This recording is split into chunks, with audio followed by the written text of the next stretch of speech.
বর্তমান যে পরিস্থিতি দাঁড়ালো, আমাদের গত প্রায় জুলাইয়ের শুরুর দিকটা থেকে যে আন্দোলনের একটা সূত্রপাত হলো হুম। প্রথমে কোটা সংস্কার নিয়ে। তারপরে হুম। সেই কোটা সংস্কারটার মানে আন্দোলনের শুরু থেকে হচ্ছে গিয়ে সরকার পক্ষ থেকে ওরা সেই ব্যাপারটা মেনে না নিয়ে অনেক ধরনের অভিনয় সৃষ্টি করছে, যেটা আমরা দেখলাম। এবং এরপরে হুম। মানে শত শত তারা হচ্ছে গিয়ে মার্ডার করছে, মানে ডাইরেক্ট বললে সে মার্ডারই করছে তারা, তাই না? এবং হ্যাঁ, হ্যাঁ। সেটাকে ভিন্ন খাতে প্রবাহিত করার জন্য তারা আরো কিছু হচ্ছে মেসেঞ্জার তৈরি করলো, ইন্টারনেট বন্ধ করে দিল, একদম মানে পুরো বাইরের বিশ্বের সাথে যোগাযোগ বন্ধ। দেন হুম। স্টুডেন্টরা হচ্ছে মানে এই ব্যাপারটা নিয়ে প্রত্যেকটা ব্যক্তি ফ্রাস্ট্রেটেড হবে যে আমরা কেমন স্বাধীন দেশে আছি যেখানে আমরা কথা বলার রাইট পাচ্ছি না।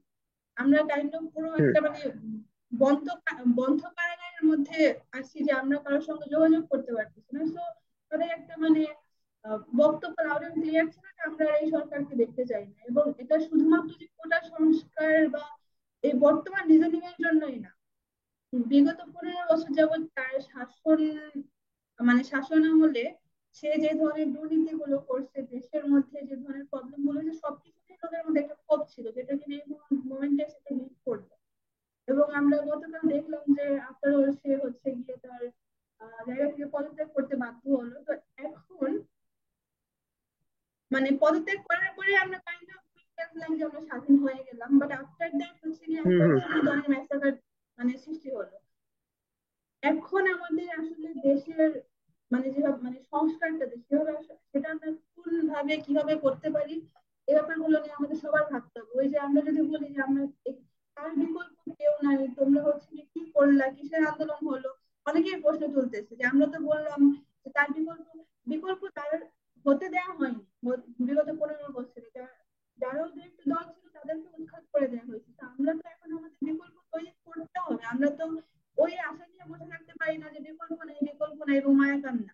তো এখন আমরা একদম সংস্কারটা কোন জায়গা থেকে শুরু করা উচিত, কি কি আমাদেরকে একদম অ্যাকাউন্টেবিলিটিতে আনতে হবে, যে আমাদের এই কাজগুলো করতে হবে একদম মানে গোড়া থেকে। কারণ এখন প্রবলেম অনেক, প্রবলেমের শেষ নাই, দেশের অর্থনৈতিক অবস্থা খুব বাজে।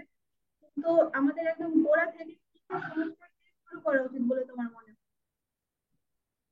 হ্যাঁ, এখন আমি আমি যেটা দেখলাম যে আহ, স্বাধীন স্বাধীন আমরা যেটাই বলি, মানে একটা ভাব সম্প্রসারণ তো ছোটবেলা আমরা সবাই পড়ছি যে স্বাধীনতা অর্জনের চেয়ে স্বাধীনতা রক্ষা করা কঠিন। তো এই জিনিসটাই এখন করতে হবে যে মানে আমি শুরুতেই অনেক আগে থেকেই এই আন্দোলনের অনেক আগে থেকেই আমি বলছিলাম, তারপরে একটু সচেতন ছিলাম যে এ- এটা হলো বিপ্লবের একটা মানে প্রস্তুতি পর্ব ধরা যায়, মানে ফার্স্ট ফেজ ধরা যায়। হ্যাঁ। তো এটাও প্রচন্ড পরিমাণ জরুরি, এবং এতে যারা যারা ভূমিকা রাখা তারা ভূমিকা রাখছে, এবং এখানে অনেক হৃদয় বিদারক ঘটনাও ঘটছে যেটা কারোরই কাম্য ছিল না, কিন্তু ঘটছে। এখন আমরা যদি তাদেরকে প্রপার রেসপেক্ট জানাইতে চাই, তাহলে তাদের যে স্পিরিট আছে, এই চেতনা, তাদের যে চেতনাটা আছে ওইটা আমাদের নিজের বুকে লালন করতে হবে, এবং ওই দায়টা আমাদের নিতে হবে, এবং এইটা নিয়ে আমাদেরকে সামনে আগায় যেতে হবে। কারণ মূল জিনিসটা ছিল দেশ নতুন ভাবে গড়া, নতুন চিন্তাধারা নিয়ে, নতুন কাঠামো দিয়ে নতুন প্রজন্মরা এই দেশটা গড়বে। সুতরাং আমার কাছে এখন প্রথমে যেটা মনে হইতেছে যে অর্থনৈতিক ব্যাপারটা আগে চাঙ্গা হওয়া দরকার। এবং আমি আজকে পর্যন্ত যতটুকু দেখলাম যে বাজারে নাকি জিনিসপত্রের দাম আগে থেকে কমে টমে গেছে। আর দোকানদাররা বলতেছে মাঝখানে নাকি সিন্ডিকেট নাই, এই জন্য তাদের জিনিসপত্রের দামটা কমে যাইতেছে। এখন কথা হলো যে এটা আসলে 1-2 দিনের বিষয় না, এটা হলো ধীরে ধীরে ধীরে ধীরে আমাদের একটা কালচারে আসতে হবে, সংস্কৃতির ভিতর আসতে হবে, যেখানে মানুষের মানবাধিকারের প্রশ্নে কোনো ধরনের কোনো ছাড় দেওয়া হবে না। হ্যাঁ, তাহলে দেখা যাবে যে অর্থনীতিটা চাঙ্গা হলে ওইটার সূত্র ধরে আরো নানা ধরনের মানবিক যে ব্যাপারগুলো আছে ওইগুলো তখন ধীরে ধীরে বিকশিত হতে হবে। কারণ পেট খালি থাকলে আসলে এখানে কিছু ওখানে কোনো কিছু ফারিশ করে না। হ্যাঁ, সো খালি পেটে কোনো কিছু হয় না। কথায় আছে যে অভাবে স্বভাব নষ্ট হয়ে যায় মানুষের। সুতরাং এই দিকটা, যে এখন দেখলাম যে তত্ত্বাবধায়ক সরকারের প্রধান উপদেষ্টা হিসেবে ডক্টর ইউনূসকে নির্বাচন করা হয়েছে, তো আমার কাছে মনে হয় যে এটা একটা বেস্ট অপশন, লিস্ট ইকোনমিক দিক দিয়ে। হুম। অন্যান্য দিক দিয়ে কি হয়েছে না হয়েছে ওইটা কোনো বিষয় না।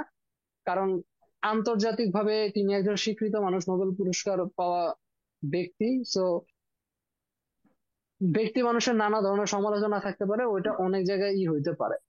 কিন্তু আমার কাছে মনে হয় যে বাংলাদেশের বর্তমান প্রেক্ষাপট অনুসারে যদি ইকোনমিক দিকটা যদি কথা বিবেচনা করা যায়, তাহলে ডক্টর ইউনূস একজন যোগ্য ব্যক্তি। তো এই দিকটা ঠিক আছে। এবং আমাদের যে এখন আমাদের যে মননটা আছে, মানে বাংলাদেশি যেই চিন্তা ভাবনা আছে, আর বর্তমান প্রেক্ষাপট অনুসারে আসলে আমাদের মানে যদি ব্যক্তি যদি নিজের কাছে নিজের সৎ থাকে, হুম, অ্যাকাউন্টেবল থাকে, তাহলে আসলে কোনো সমস্যায় কোনো সমস্যা না। সমস্যাটা তখন হয় যখন আমি নিজে আমার ভিতরে যে করাপশন গুলা যে উকি ঝুঁকি মারে, এই জিনিসটা যখন আমি দেখি না। উম, মানে আসতেছে তো, যেমন হুম। আমি একটা গল্প পড়ছিলাম, মানে একটা কৌতুকের মতো, যে একজন ব্যক্তিকে বলা হয়েছে যে তোমাকে আমি 40 টাকা ঘুষ দিতে চাই। তা এখন অপর ব্যক্তি বলতেছে যে 40 টাকা না, আমি তো খুব সৎ মানুষ, আমি তো ঘুষ খাই না। তো তো তুমি আমাকে কি সব উল্টাপাল্টা জিনিস অফার করতেছো। তখন 40 টাকা থেকে ওই টাকাটা যখন 400 টাকা বললো লোকটা, যে ভাই হুম। তাহলে আপনাকে 400 টাকা দিব। আর তো ব্যক্তি তখনও বলে খাবে না, ওরা 4,000 বলছে। তো তখনও খাবে না, সে খুবই সৎ মানুষ, 4,000-এ খায় না ঘুষ। হুম। তো 4,000 থেকে যখন বললাম আপনার 40,000 টাকা দিব, তখন ব্যক্তিটা একটু থতমত করলো যে আচ্ছা ঠিক আছে, মানে একটু চিন্তা ভাবনা করতেছে, তারপরে হুম। বলে যে না ভাই, এই যে বাদ দেন তো, এইসব অফার টফার দেওয়ার কোনো প্রয়োজন নাই। হুম। তারপরে ওই 40,000 থেকে যখন বললো যে ভাই আপনাকে আমি 40 লাখ টাকা দেবো, তখন ব্যক্তির আর কোনো সততার আলাই বালাই নেই। হুম। এই যে মানুষের ভিতরে যে মানে দুর্নীতি করার যে প্রবণতাটা, মানুষ ততক্ষণ পর্যন্ত সৎ যতক্ষণ পর্যন্ত তার অ্যামাউন্টটা মানে কতটুকু বাড়তেছে এই হুম। অনুযায়ী মানুষ সৎ থাকে। ঠিক আছে। তো আমাদের ভিতরে এই ধরনের মন মানসিকতা আগে বিল্ড আপ করা দরকার, যে ন্যায়ের প্রশ্নে, এবং ন্যায়ের প্রশ্নে আমাকে যত ধরনের অফারই দেওয়া হোক, ঠিক আছে, আমি এটাকে প্রত্যাখ্যান করতে মানে যেন করতে পারি, এরকম পার্সোনালিটি পার্সোনালিটি সম্পন্ন মানুষ যত একটা দেশে বাড়তে থাকে, তখন ওই দেশে করাপশনটা অতটা থাকে না, করাপশন গুলা কম হয়। আর করাপশন কম হইলে ইকোনমিটা ভালো হয়। ইকোনমিটা ভালো হইলে তখন এর সাথে সাথে অন্যান্য যে ব্যাপারগুলো আছে সবকিছুই ফ্লারিশ করা শুরু করে। আর আমাদের দেশের মানুষ হলো ধার্মিক মানুষ, আমরা বলি মানে ধর্মকর্ম করে আর কি। কিন্তু আমাদের ভিতরে তো ধর্মকর্মের যে লেসন যেটা আছে, এই যে একটু আগে বললাম যে ঘুষ খাওয়া যাবে না বা এইগুলা করা যাবে না, তো এইগুলা কয়জন মানে আমরা এটা আমি যদি এখন আন্দোলনের আগের বাংলাদেশে চলে যাই, এটাতে হুম। কয়জন মানতো আগে? হ্যাঁ। তো এটার জন্য তো মূল জিনিসটা সিস্টেমেটিক প্রবলেম এক জিনিস। এবং এই সিস্টেমেটিক প্রবলেমটা কিভাবে তৈরি হয়েছে, এটা হচ্ছে আমাদের দ্বারাই তৈরি হয়েছে। সম্মিলিত ভাবে আমরা সবাই দায়ী। কারণ হয়তোবা আমরা দেখছি যে সিস্টেমে ঝামেলা হয়েছে, আমরা কেউ কথা বলি না সাহস করে।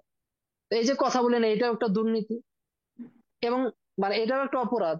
এবং দ্বিতীয়ত, অনেকে ভাবছে যে আচ্ছা ঠিক আছে, কথা টথা বলার থেকে চুপচাপ মাইনা সহ্য করে যাই, আমার তো পেট চলতেছে, তাই না? তো এটা হলো আর একটা অপরাধ, যে আমরা কম্প্রোমাইজে চলে গেছি ন্যায়ের প্রশ্নে। আর তৃতীয়ত, দেখা গেছে যে হতাশায় নিমজ্জিত হয়ে গেছে। আমার যখন ছোটবেলায় আমি কি কি আদর্শ নিয়ে বড় হয়েছি, মানে আমি তো ইসপের গল্প পড়ছি, আমি শেখ সাদির গল্পে বিশ্বাসী। ঠিক আছে। শেখ সাদির একটা গল্প ছিল কি, আহ এই যে জামা কাপড়ের যে গল্পটা, সে হুম। একটা বন্ধুর বাড়িতে গেছে, বন্ধু মানে একজন লোকের বাড়িতে আশ্রয় নিছে। তো তার পোশাক ছিল ছেঁড়া ফাটা। তো হুম। তাকে মূল্যায়ন করা হয় নাই, কারণ সে কবি মানুষ, কিন্তু তারপরেও তাকে অত মূল্যায়ন করা হয় নাই, কারণ তার জামা কাপড় ছেঁড়া ছেঁড়া ফাটা ছিল। কিন্তু একদিন সে কি করলো, একটু রং চঙালা পোশাক পরে, খুব দামি জাঁকজমকপূর্ণ পোশাক পরে সে ওই একই বাড়িতে গেল। হুম। তখন তাকে অনেক খাতির যত্ন করা হইলো, হুম। খাবার দাবার একদম ভালো মতো দেওয়া হইলো, কারণ লোকটা অনেক মানে লোকটার পোশাক আশাকে মনে হইতেছে যে লোকটা অনেক নামি দামি একটা ব্যক্তি। তো শেখ সাদি কি করলো যে তার যে খাবার দাবার আছে সে সেটা তার জামার পকেটে নিয়ে নিল, মানে হুম, পকেটে ঢুকাইতে লাগবে। এটাকে কেন করলো? পরে মানে ওই যে গৃহকর্তা ছিল তাকে বলতেছিল যে তা আপনি করেন কি মশাই, আপনি তো এই খাবার তো মানুষ খায়, আপনি তো এটা জামা কাপড়ের ভিতরে ঢুকাইতেছেন। পরে বললো যে তা জামার কারণে যদি আমার কদর হয় তাহলে জামা কাপড়ই খাবারটা খাক, আমার তো খাওয়ার দরকার নেই, কারণ তুমি তো, আমি তো গতকাল আসছিলাম, তুমি তো আমাকে কদর করো না। তো এই মুহূর্তে যেটা দরকার, আমাদের ভিতরে গুণতান্ত্রিক একটা চিন্তা ভাবনা রাখতে হবে। কারণ এই দেশের মানুষরা সবসময় মনে করে, এই দেশের মানুষ আহ একটু বেশি মনে করে, আমার যেটা মনে হয় অন্যান্য কান্ট্রি থেকে, যে এরা হলো ক্ষমতা দেখে, মানে কার কত বাড়িতে কত টাকা পয়সা আছে, কে কয় টাকা আহ, মানে গাড়ি চড়ে, কে কতটুকু, তারপরে কার সম্পত্তি কতটুকু আছে, এটা দিয়ে মানুষকে জাজ করা হয়। এই মেন্টালিটিও পরিবর্তন করা দরকার। হ্যাঁ এটা মানুষকে কেন টাকা পয়সা এগুলো দিয়ে মেজার করা হয়? আর এটা আমি খুব মানে বেশি দেখলাম কোথায়, যেমন ধরো ছোটবেলা থেকে একটা মানে প্রচন্ড আমরা বিয়ের দাওয়াত টাওয়াত খেতে যাই। এবারে ধরো যে পক্ষ বিয়ের দাওয়াত দিল তার যদি অর্থনৈতিক মানে অবস্থা অতটা ভালো না থাকে, তখন তাকে ধরো যে মানে 1,000 টাকার গিফট দিয়ে দেওয়া হলো, যে না পুরো ফ্যামিলি খেয়ে আসছি, তাকে 1,000 টাকা, গরিব মানুষকে 1,000 টাকা। কোনো বড়লোক বাড়িতে বিয়ে খেতে গেলে সেখানে গিয়ে তোমরা 10,000 টাকার গিফট দিয়ে আসছো। তো বড়লোক যে তার কাছে অলরেডি কিন্তু অর্থ আছে, কিন্তু আমি হুম হুম তারপরও তাকে বেশি অর্থ দিয়ে মূল্যায়ন করলাম। কারণ আমি মনে করলাম হুম যে আমার, ও যেহেতু শো করতেছে ওর ইয়ে আছে, আমার ওকে আরো বেশি গিফট দিয়ে মানে ওই জিনিসটা বোঝাতে হবে, সম্মান দিতে হবে। যেখানে প্রয়োজনটা ছিল কিন্তু গরিব লোকের, কিন্তু আমরা কিন্তু সেই হুম হুম মানে আমাদের মধ্যে ওই চিন্তাটা ঢুকে গেছে অর্থ নিয়ে, যে আমরা লোকের মননকে বা লোক আমাদেরকে কি দৃষ্টিতে দেখতেছে, কিভাবে ভালোবাসতেছে, ওই বিষয়গুলোকে আমরা মূল্যায়ন করাই ভুলে গেছি একেবারে। আমরা মূল্যায়ন করতেছি কার কত টাকা আছে, কার কয়টা গাড়ি আছে। যেহেতু তার বেশি টাকা আছে তার মানে আমার তাকে কথা বলার সময় আমার তাকে নমো নমো করতে হবে, হ্যাঁ। আমি খুব বেশি তার হ্যাঁ সাথে গলা গলা উঁচু করে কথা বলতে পারবো না, আমি আমার রাইট নিয়ে সচেতন হতে পারবো না তার সাথে, মানে আমরা ভীত হয়ে গেছি এই ব্যাপারগুলো। হ্যাঁ, মানে যেটা হ্যাঁ হওয়া উচিত আমরা কমপ্লিটলি উল্টো একটা মানে সংস্কৃতিতে আমরা হচ্ছে আমাদের মানে পুরো আই গেস আমাদের এই জিনিসটা পুরো দেশেরই সংস্কৃতি বা কালচার হয়ে দাঁড়িয়েছে যে আমরা টাকার কাছে সবাই নত, চিন্তাশীল বা চিন্তার কাছে আমরা হচ্ছে গিয়ে মানে ভীত হতে ভয় পাই। যে সে ব্যক্তি একটা চিন্তাশীল ব্যক্তি, সে যদি আমাকে একটা কথা বলে আমি কি তার প্রপার উত্তর দিতে পারবো কিনা, বা আমার মধ্যে কি সে চিন্তার জাগরণ আছে কিনা, এই ব্যাপারটা নিয়ে আমাদের হোল নেশনের খুব গুটি কয়েক লোক বাদে আমি খুব কম লোকই দেখলাম যে এটা নিয়ে কেউ চিন্তা করে। এই বা এই চিন্তার জাগরণটাই হয়তো ঘটতে দেওয়া হয়নি। এটা একটা বড় মানে আমি যেটা দেখলাম যে আমাদের একদম প্রাথমিক পর্যায়ে থেকে যে চিন্তার জাগরণ যে ঘটতে দেওয়াটা হয়নি। আমি নিজে আমার লাইফে আমি এমন অনেক প্রবলেম ফেস করলাম, প্লাস ধর আমি ছোটবেলা থেকে প্রচন্ড কিউরিয়াস ছিলাম, হ্যাঁ, পড়াশোনা নিয়ে, বিজ্ঞান নিয়ে, মানে সায়েন্স একটা ভেতরে ইয়ে ছিল, মাথার মধ্যে ছিল যে সায়েন্টিস্ট হবো, ডাক্তার হবো বড় হয়ে গেলে, হ্যাঁ, এ ধরনের একটা ইয়ে ছিল। তো হুম হুম এবং হুম প্রশ্ন প্রচুর করতাম, কিন্তু এমন না দেখলাম যে আমার ধর আমার হোম টিউটর যে ছিল, হ্যাঁ, তাকে আমি একটা প্রশ্ন করলাম যে ধরেন যে মহাবিশ্ব কবে থেকে ছিল, তার আগে কি হতো। তো ছোট একটা বাচ্চার প্রশ্ন, সে কিন্তু, এবং সে নিজেও ধরো যে ফিজিক্স নিয়ে পড়াশোনা করাতো, কিন্তু সে আমাকে এভাবে বললো কাইন্ড অফ ধর্মের খাতির দেখিয়ে যে এই ধরনের প্রশ্নগুলো তুমি করতে পারো না। তো এই যে একটা হুম মনন হুম তোমার মানে এই যে একটা মানে চিন্তার বীজ তোমার মধ্যে ইয়া মানে বপন করে দেয়া যে তুমি প্রশ্ন করতে পারো না, তুমি জানতে চাইতে হ্যাঁ পারো হ্যাঁ না, হ্যাঁ। এবার আমাকে যদি আমার টিচার এই কথা বলে, তখন আমার মনে হবে কি যে না অ্যাকচুয়ালি তো সে তো ভুল হতে পারে না, সে নিজেও তো ভাই ফিজিক্স নিয়ে পড়ছে, তার মানে সে তো হচ্ছে কি অবশ্যই ঠিক কথাটাই বলবে।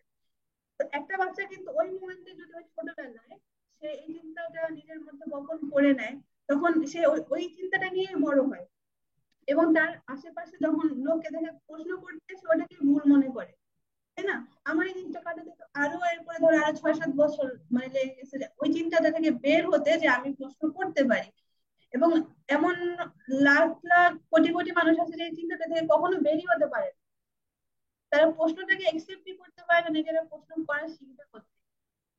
তো এই মানে জাতির যে গোড়া থেকে মানে চিন্তা করার চিন্তা শক্তিটাকে নষ্ট করে দেওয়া হয়েছে অপশক্তি যে কাজটা করলো যুগের পর যুগ ধরে, এবং আমরাও কাইন্ড অফ সেটার মধ্যে সার্ভাইভ করে গেলাম। এই জিনিসটার পরিবর্তন না আনতে পারলে মানে মানে আমরা যতই পরিবর্তনের কথা বলি আসলে হবে না। মগজের পরিবর্তন দরকার। তো তোমার আসলে এ ব্যাপারে বক্তব্য। এখন এটাই হলো মূল জিনিস। এখন এখানে খুব ইন্টারেস্টিং একটা পয়েন্ট আছে। ইন্টারেস্টিং পয়েন্টটা হলো যে এই জিনিসটা কিন্তু নট অনলি এই সময়কার সমস্যা।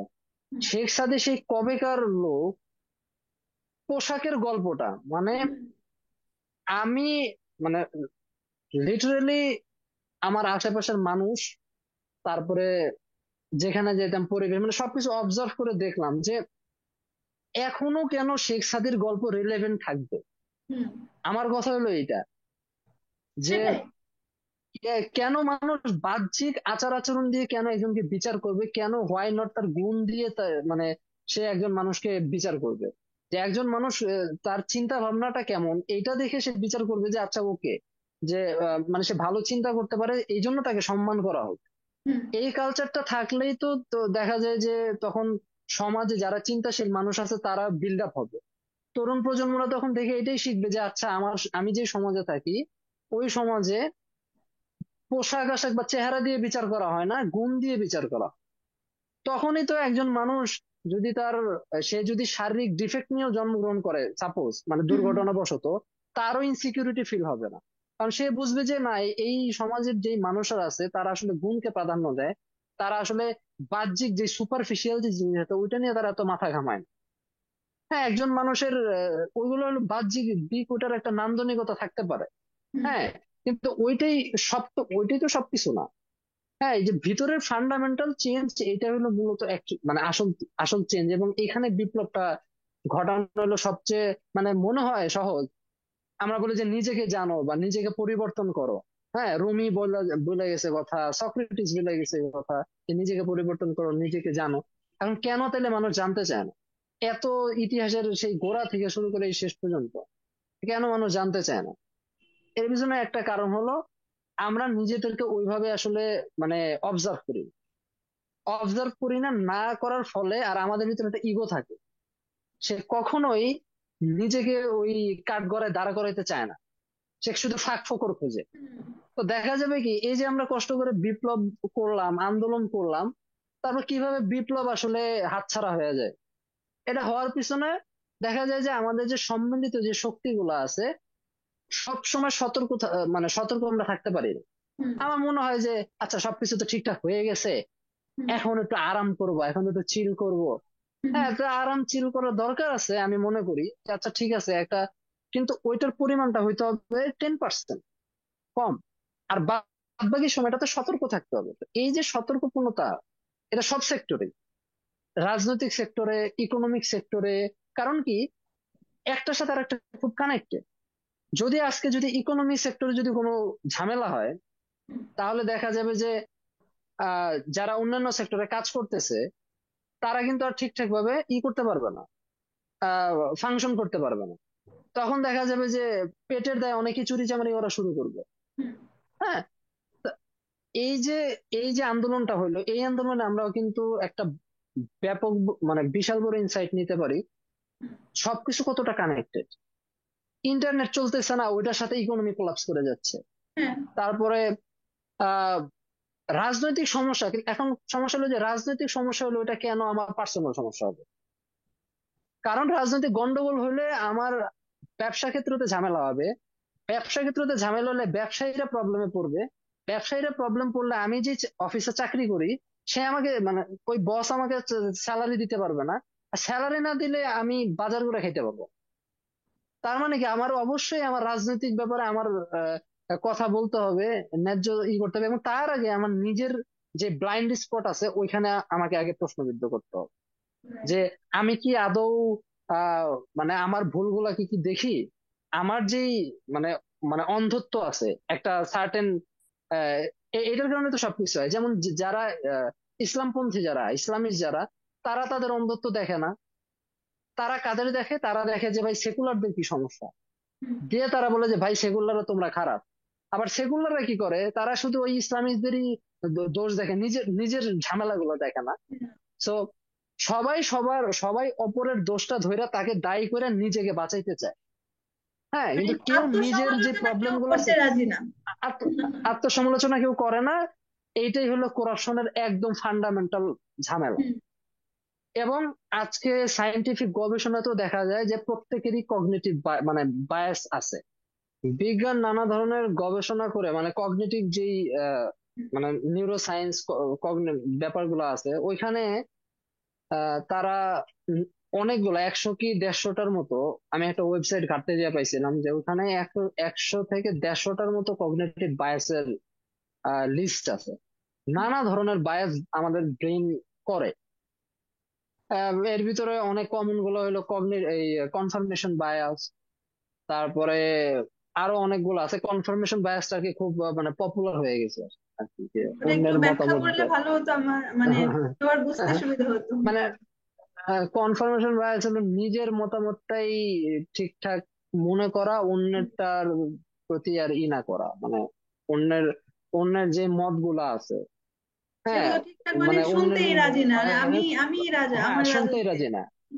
হ্যাঁ, মানে আমি যেটা মনে করি ওইটাই ঠিক আছে। এবং এই কনফার্মেশন বায়াসে আমাদের বাঙালিরা অনেক ভাবেই, বাংলাদেশের মানুষরা বেশিরভাগই মানে আক্রান্ত। মানে আমারই তাল গাছ সব ঠিক আছে, অন্যেরটার সাথে নাই। আমি যেটা বিশ্বাস করি ওইটাই ঠিক আছে, আমি এর বাইরে আর কি কোনো কিছুকে দেখবো না, ঘাটবো না, ক্রস চেক করবো না, বুঝবো না। কারোর সাথে আমি আলাদা করবো না। এবং আমাদের ডিবেট গুলো হয় কিছুটা এরকম। আমরা যে তর্ক করি, কোনো সমাধান বের করার জন্য তর্ক করি না।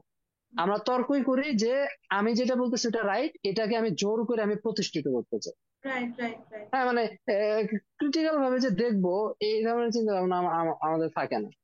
আমরা তো মানে আমরা এরকম কোনো নানা সলিউশনে নানা পৌঁছাতে ধরনের। চাই না, আমরা আমাদেরটাকে রাইট হ্যাঁ, বলে হচ্ছে গিয়ে প্রতিষ্ঠা করতে চাই। এর প্রতিষ্ঠার হ্যাঁ, মানে আমি সঠিক, তাল গাছ আমারই, তুমি যত যাই বলো, এই ধরনের একটা হ্যাঁ, ব্যাপার নিয়ে মানে আমরা গড়ে উঠলাম মানে। এবং এটা কিন্তু মানে ভেতরের একটা অ্যাগ্রেশন, ভেতরের চাপা অ্যাগ্রেশন গুলো থেকে আরো বেশি আসে। মানে আমরা হ্যাঁ, অনেক কিছু সাহিত্য বুঝি না, সংস্কৃতি বুঝি না, বিনোদন বুঝি না। হ্যাঁ, এই জিনিসগুলো আমরা হুম, অ্যাকচুয়ালি কিভাবে মানে গ্রহণ করতে হয়, সেগুলোতে কিভাবে পার্টিসিপেট করতে হয়, এগুলো বুঝি না। না বুঝে কি হয় আমাদের মধ্যে, মানে একটা হতাশা অ্যাগ্রেশনের সৃষ্টি হয় আমরা, কারণ হুম, একসেপ্টেবিলিটি নাই সমাজে এগুলোর। তো হতাশার সৃষ্টি হয়, অ্যাগ্রেশন সৃষ্টি হয়, এবং তখন মনে হয় যে আমি যেটা মনে করতেছি সেটাই সত্য, অন্য কে কি বললো, কে কি বিবেচনা করলো আমার মানে কোনো দেখার বিষয় না। So, হুম। আত্মসমালোচনা আমরা করি না এইসব ব্যাপার নিয়ে। তো এই কগনিটিভ বায়াসটা যে আমাদের ভেতরে তৈরি মানে আছে, তো এই ব্যাপারগুলো তুমি একটু ব্যাখ্যা করো দেন। হ্যাঁ, এখন মানে আমি যদি একদম সিম্পলি যদি বলি, মানে যতগুলা আমি দেখলাম বায়াস, কগনিটিভ বায়াসের এখন তার বিজ্ঞানীরা গবেষণা মানে নিউরো সায়েন্টিস্টরা গবেষণা করে, মানে ব্রেন অ্যানালিসিস করে হোক বা যেভাবে হোক, তারা গবেষণা গবেষণা করে আহ অনেকগুলা বায়াসই বের করতেছে। এখন আমার কথা হলো যে এরকম বায়াস ইনফিনিট লেভেলে হওয়া সম্ভব, কারণ ব্রেন এতটাই হবেই শক্তিশালী এবং এতটাই কমপ্লেক্স। কমপ্লিকেটেড। লাইক আমরা হ্যাঁ, যদি কারণ তোমাকে আমি মাঝখানে একটা অ্যাড করি, আমরা যখন এআই এখন স্টাডি করতেছি, এই এআই স্টাডি করার সময় আমরা খুব ভালো করে বুঝি যে প্রত্যেকটা চিন্তার ইনপুটের সঙ্গে কতগুলো বায়াস জড়িত থাকতে পারে, এবং সেই হ্যাঁ, এগুলো হুম, ইন্টারকানেক্টেড হয়ে আমাদের ভেতর থেকে যখন একটা আউটপুট বের হয়, এটা কতটা জটিল প্রসেসের মাধ্যমে বের হয়, এটা মানে খুবই জটিল প্রসেস। এবং আমরা হয়তো এখন ধীরে ধীরে ব্যাপারগুলো বুঝতে পারবো যে কত পরিমাণ বায়াস, এবং এই বায়াস গুলো যদি তুমি পজিটিভলি না দাও, হ্যাঁ, হুম, বায়াসেরও তো একটা ইনপুট আছে, তুমি যদি পজিটিভ ইনপুট সেই বায়াসের না থাকে তোমার, দেন আউটপুট ম্যাসাকার হতে পারে। পজিটিভ হ্যাঁ, বায়াস তো তৈরি করতে পারলে তোমার আউটপুট ভালো আউটপুট পাবা। আমরা এই মানে খুব সাধারণ, আমরা চ্যাট জিপিটি চালাই বর্তমানে, জেমিনাই চালাই, এই জিনিসগুলো কিন্তু কাইন্ড অফ আমরা মনে করতেছি যে ওকে এআই এন্ড অল, বাট এগুলো থেকে আমাদের হিউম্যান ব্রেন স্টাডি করার মানে যথেষ্ট একটা ইয়ে আছে। যাই হোক, ওটা আমি এখন হয়তো বা ডাইভার্ট হয়ে গেলাম কথাটা থেকে, মেইন হ্যাঁ, ফোকাসে এখন থাকি আমরা। মানে এগুলো মানে এখন সবকিছু কানেক্টেড হয়ে গেছে। বায়াসের কথাটা বললাম এই কারণে যেন এটা মানে আমি যে সব সময় পাপী দোষী বিষয়টা এমন না। হুম, মানে একটা সম্মিলিত একটা ফোর্স এটা। মানে সমাজে আমি যদি পুরা সমাজটাকে যদি একটা বডি হিসেবে কল্পনা করি, আমার শরীর হিসেবে যদি দেখি, তাহলে আমার শরীরেই তো ডাইভার্সিটি আছে। আমার হাতের 5টা আঙ্গুল কখনো সমান হয়, এটা কিন্তু লৌকিক প্রবাদেও আছে যে হাতের 5 আঙ্গুল কখনো সমান হয় না। তাহলে 5 আঙ্গুল একসাথে কাজ করে কিভাবে? আজ যদি আমি একটা আঙ্গুল যদি কেটে ফেলে দেই, তাহলে কিন্তু আমার কিন্তু ফাংশন করাটা অনেক মুশকিল হয়ে যাবে। তাহলে আমি যদি পুরো সমাজটাকে যদি এরকম এইভাবে যদি চিন্তা করি, হ্যাঁ, তাহলে ব্যাপারটা কি দাঁড়াইতেছে? আজকে যদি এক সমাজের একটা সাইডে একজন ব্যক্তির কোনো সমস্যা হয়, ওইটা যদি আমি সলভ না করি, তাহলে পুরো সমাজে কিন্তু এটা ছড়ায় যাবে। ধীরে ধীরে ধীরে ধীরে ই হয়ে যাবে। বাট আমরা অপেক্ষা করি, আমরা ভাবি কি যে না কালকে করি, প্রোক্রাস্টিনেশন, যে আমার না কালকে করি, ই হবে। এরকম করে করে দেখা যায় যখন ওটা 5-6 বছর হয়ে যায়, তারপরে ওইটার ইফেক্ট দেখার পর আমরা মনে করি যে এই সমস্যাটা কেমনে করে হইলো। কিন্তু এই সমস্যাটার গোড়া ছিল একদম শুরুর দিকে, যেটা আমরা কখনো আমলেই নেই। এটার কারণে পরবর্তী এই জন্য সমাজে যখন মানুষ ক্ষুদ্র থেকে ক্ষুদ্র লেভেলে ওই দুর্নীতিটাকে প্রশ্রয় দেয় এবং নিজে ভাবে যে আরে ভাই 2 টাকা মাইরা খেলে কি হয়, কোনো সমস্যা হয়, 2 টাকাই তো মারছি, এই 2 টাকাটাই পরবর্তীতে 200 কোটিতে পৌঁছায় যায়, সময় লাগবে না। কারণ আমরা আমাদের ভিতরে তখন এগুলা মানে চর্চা হইতে থাকবে। ওই বায়াসটা আর আমরা তৈরি তখন করে কি নিলাম আমাদের মগজে, যে এটা তেমন কোনো হ্যাঁ, বড় ব্যাপার না, হতেই পারে, সমস্যা এটা না, হওয়াটাই নর্মাল, হতেই পারে। নর্মালাইজ, মানে আমরা আমাদের মস্তিষ্ককে এই ইনপুটটা দিলাম যে এই ব্যাপারটা নর্মাল, তুমি করো, এটা কোনো হ্যাঁ, প্রবলেম নেই। আর ও ওটাই কোনো ওভাবেই প্রবলেম নেই। ট্রেন্ড হলো যে এটা তো নর্মালি, এটা তো কোনো দোষের ব্যাপার না, মানে ও দোষটাকে কিন্তু রিকগনাইজ করতে পারেনি, ওই নেগেটিভ ব্যাপারটাকেই হ্যাঁ, রিকগনাইজ করতে পারেনি। হ্যাঁ, তারপরে আর তারপরে দেখা যাবে যে আহ আমি আমি খাইতেছি, তো আমার পাশের জন যখন দেখবে যে আরে এই লোকটা তো মানে ধীরে ধীরে মানে এটা তো খাইতেছে, 4-5 টাকা তো মাইনে নেই, হুম। তো ঠিক আছে, তো এই লোক নিলে আমিও নেই, সমস্যা কি? ও নিতেছে, আমি নেই, মানে আমরা পরস্পরের জন্য একটা এক্সাম্পল হয়ে যাই। যখন দেখতেছি যে একটা সিস্টেমে সবাই একই কাজ করতেছে, হুম। সবাই 5-6 টাকা মাইরা খাইতেছে, তাহলে আমি বাবা কেন মাইরা খাবো না? হ্যাঁ, তখন কিন্তু ওই নীতি বাক্য কিন্তু কেউ মানতে চায় না, তখন কয় ভাই বাস্তবতা অনেক কঠিন। হ্যাঁ, হুম। বাস্তবতায় গেলে বুঝবা যে সবাই ওখানে মাইরা খাইতেছে, তাহলে হুম। আমি এখন বসে থাকলে কি আমার পেট চলবে? আমার তো ঘর সংসার আছে, আমার তো বাচ্চা কাচ্চা আছে, স্ত্রী আছে। তো এরকম তখন বলবে। তো এই ব্যাপারগুলো তখন এইভাবে সমাজে দুর্নীতিটা প্রতিষ্ঠিত হয়ে যায়। তো যেমন একসাথে সবাই যখন কোনো ভুল কাজ করে, ওইটা ভুল কাজ হয় না। রাইট। মানে একসাথে যদি সবাই খুনাখুনি করে, খুন খুন করাটা জায়েজ হয়ে যেত। সো এই জায়গাগুলোতেও আওয়াজ তোলা লাগবে, এই জায়গাগুলোতেও আমাদেরকে মানে সচেতন হইতে হবে। তো এখন দেখা যায় যে বায়াস অনেক হইতে পারে, আমরা যদি এটাকে অ্যানালিসিস করে হাজার হাজার ইনফিনিট লেভেল অফ বায়াস আমরা বের করতে পারবো।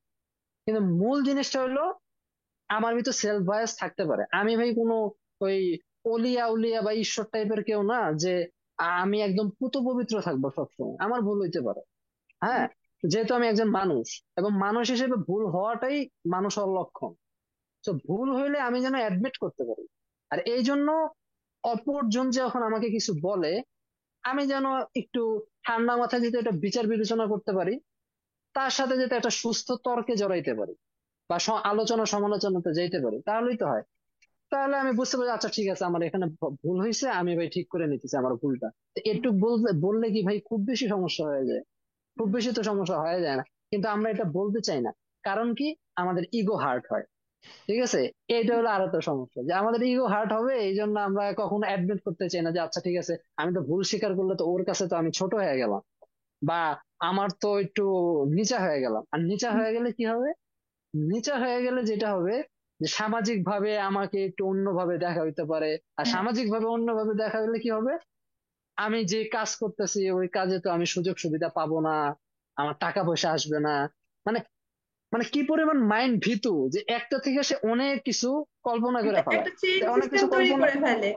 অথচ সে যদি হ্যাঁ, ওই মুহূর্তে রিফর্ম করে নিত নিজেকে, বেটার কিছু দিত, তাহলে অটোমেটিক্যালি লোক তার ওই ভুলটা কিন্তু ভুলে যেত। কিন্তু সে ওই ভুলটাকে এত ভুলে যেত। হ্যাঁ, পরিমাণে বাড়িয়ে নেয় যে ওইটাকে আর সে পরবর্তীতে গিয়ে সমাধানের জায়গায় আর রাখে না। আমাদের এই শেখ হাসিনা তো এই সেম কাজটাই করছে। হ্যাঁ। শেখ হাসিনা এবং তার আশেপাশে যত সব মানে ঘুষখোর দুর্নীতিবাজ যে লোকগুলো আছে তারা তো এই কাজই করছে। তারা একটা ভুল গোড়া থেকে উৎখাত না করে এটাকে 15 বছর পর্যন্ত টাইনে নিয়ে গেছে। হুম। এবং টাইনা নেওয়ার ফলে এই যে জন অসন্তোষ, ইকোনমিক কোলাপসিং করছে, মোরালিটি কোলাপসিং করছে, সবকিছুকে কোলাপসিং করে সিস্টেমের 12টা বাজিয়ে দেওয়ার পরে এই যে এখন তার এই ফল ভোগ করতে হইতেছে। হ্যাঁ। তো সব মানুষ যদি এটা বুঝতে পারে, এই জিনিসটা বেসিক জিনিস বুঝতে পারে, তাহলেই সে আর ফার্দার সে কোনো কিছু দুর্নীতি করার আগে সে নিজেকে দুইবার ভাববে যে আমার এরকম পরিণতি যেন না হয়। হ্যাঁ, কারণ আজকের ভালো মানুষ কালকের শেখ হাসিনা। ওই যে মানে সো আমি যদি যদি, সতর্ক না থাকে হ্যাঁ, আর কি। সেলফ অ্যাকাউন্টেবিলিটি যদি না থাকে, ধরো আমি সেলফ অ্যাকাউন্টেবিলিটি যদি না থাকে তাহলে আমি নিজের কাছে ভুল করব। এবারে এই পুরো একটা ধরো সিস্টেমেরও যদি সেলফ অ্যাকাউন্টেবিলিটি না থাকে তখন সেও ভুল করতে শুরু করবে। মনে করবে আমি তো ভাই ছাড়া পেয়ে গেছি, মানে মাঠ আমার জন্য খোলা, আমি এখন হ্যাঁ, যা খুশি করব।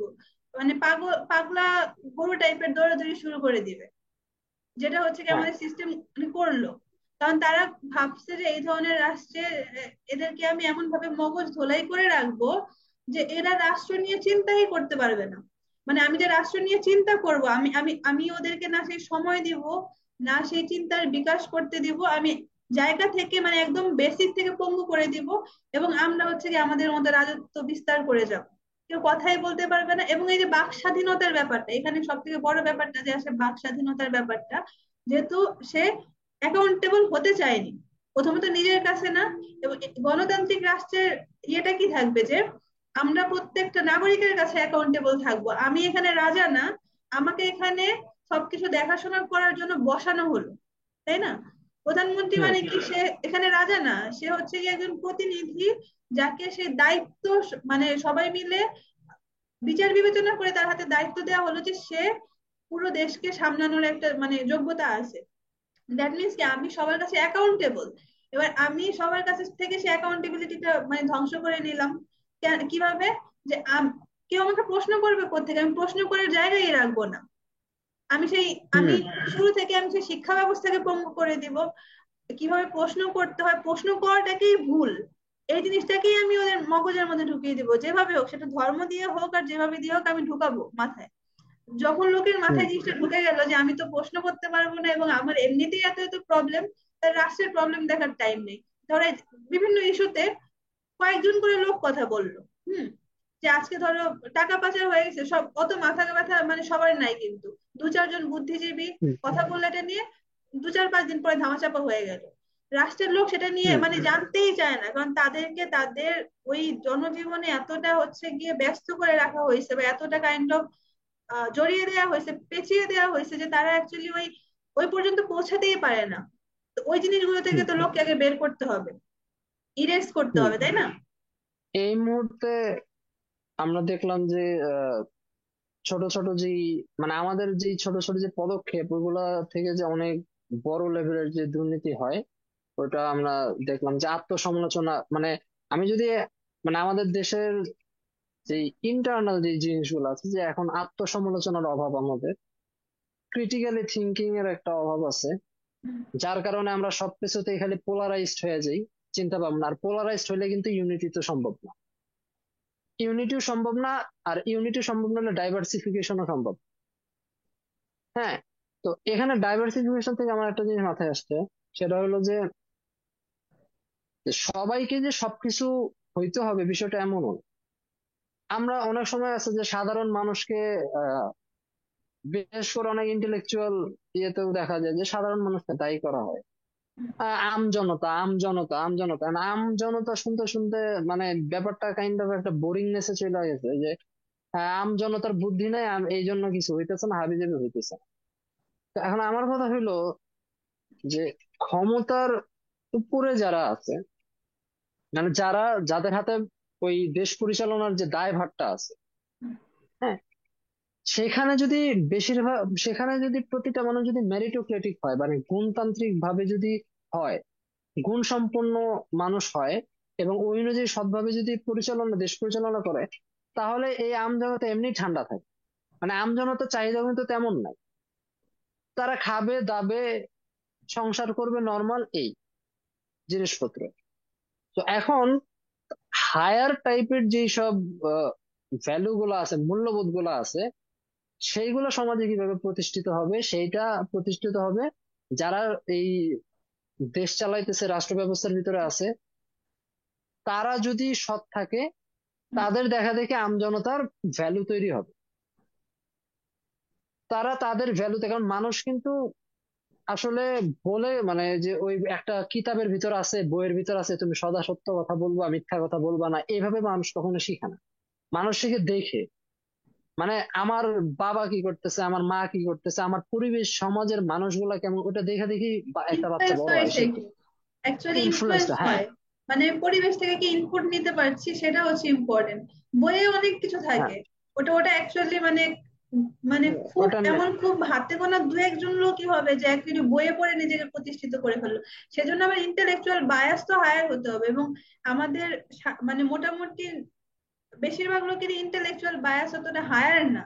এই জিনিসটা নেগেটিভ কিছু না, এটা হচ্ছে কি সমাজে মানে একটা পরিবেশের ডাইভার্সিটি, তাই না? সবার ইন্টেলেকচুয়াল বায়াস হায়ার হবে না, সবাই অতটা বুঝবে না।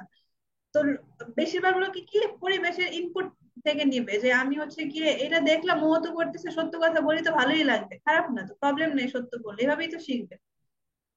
হ্যাঁ, কারণ মানে সাপোজ মানে যার অতটা মানে মানে যে সুযোগ পাইলে আর কি মানে দুর্নীতি টুর্নীতি এগুলো করতে পারে, মানে মানে সুযোগ পাইলে সে উল্টাপাল্টা কাজ করবে, সে আর ওই আহ ধর্মগ্রন্থ বা বই নীতি শিক্ষা এইসবের কোনো ধার ধারবে না।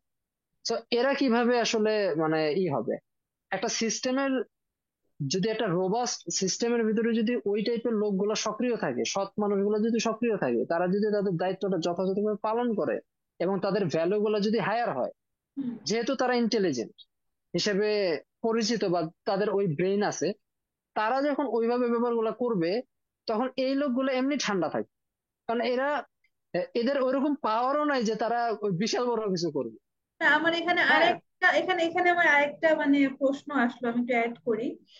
ধরো যেহেতু একটা গণতান্ত্রিক রাষ্ট্র, বা আমরা একটা গণতান্ত্রিক রাষ্ট্রই প্রতিষ্ঠা করতে যাচ্ছি, এবারে এখানে নর্মাল মানুষের বেসিক মূল্যবোধটা যদি ঠিকঠাক হায়ার না থাকে, মানে একটা বেসিক হায়ার মূল্যবোধ সবারই রাখতে হবে, ওটা লাগবে। যদি হ্যাঁ, সেটা ওটা না লাগবে। থাকে, তাহলে আমি কেমন প্রতিনিধি বেছে নিব? মানে আমি ইন্টেলিজেন্সটাকে কিভাবে তাহলে পরিমাপ করব?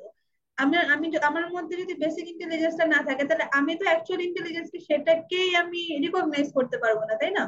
তখন আমি মনে করো হুম। সাধারণ মানে আমার ইমোশন নিয়ে খেলতেছে এমন একটা লোককে বসিয়ে দিলাম ওখানে, হ্যাঁ, যে ধর আমার একটা চিন্তাকে সে খুব আমাকে লালন করতে হেল্প করছে, তো আমি তাকেই চাই আমার প্রতিনিধি হিসেবে। যেটা আমি বর্তমানে এই গত কয়েকদিনে তো মানে সোশ্যাল মিডিয়া সয়লাব হয়ে গেছে এই ব্যাপারটা নিয়ে।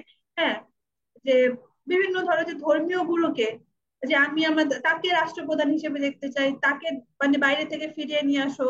এখন সে, বাট তারা এই জিনিসটা বুঝতে পারছে না যে সেই ব্যক্তিটার ওই পার্টিকুলার জায়গাটার মানে নিয়ন্ত্রণ করার মতো জ্ঞানটা আছে কিনা, সে কি সেই ব্যাপারটা নিয়ে পড়াশোনা করলো কিনা। এই যে মানে এই জিনিসটা বিচার করার মতো চিন্তা, অতটুকু চিন্তা প্রত্যেকটা ব্যক্তির মধ্যে থাকা উচিত, যে তুমি পার্সোনালি একটা ব্যক্তিকে ফলো করতেই পারো, ডাজেন্ট ম্যাটার, তাকে তোমার ভালো লাগতেই পারে, কিন্তু সেই ব্যক্তিটা কি চাইলে একটা রাষ্ট্র পরিচালনা করতে পারে? এবার আমি আমজনতার হাতে যখন গণতন্ত্র তুলে দিব, সে কি অ্যাকচুয়ালি পারফেক্ট লোকটাকে আমার জন্য বেছে নিতে পারবে কিনা, যে হ্যাঁ একে ফলো করা যেতে পারে, এ সেই মূল্যবোধ গুলো ধরে রাখবে? এটা কিন্তু বড় একটা এখন প্রশ্ন।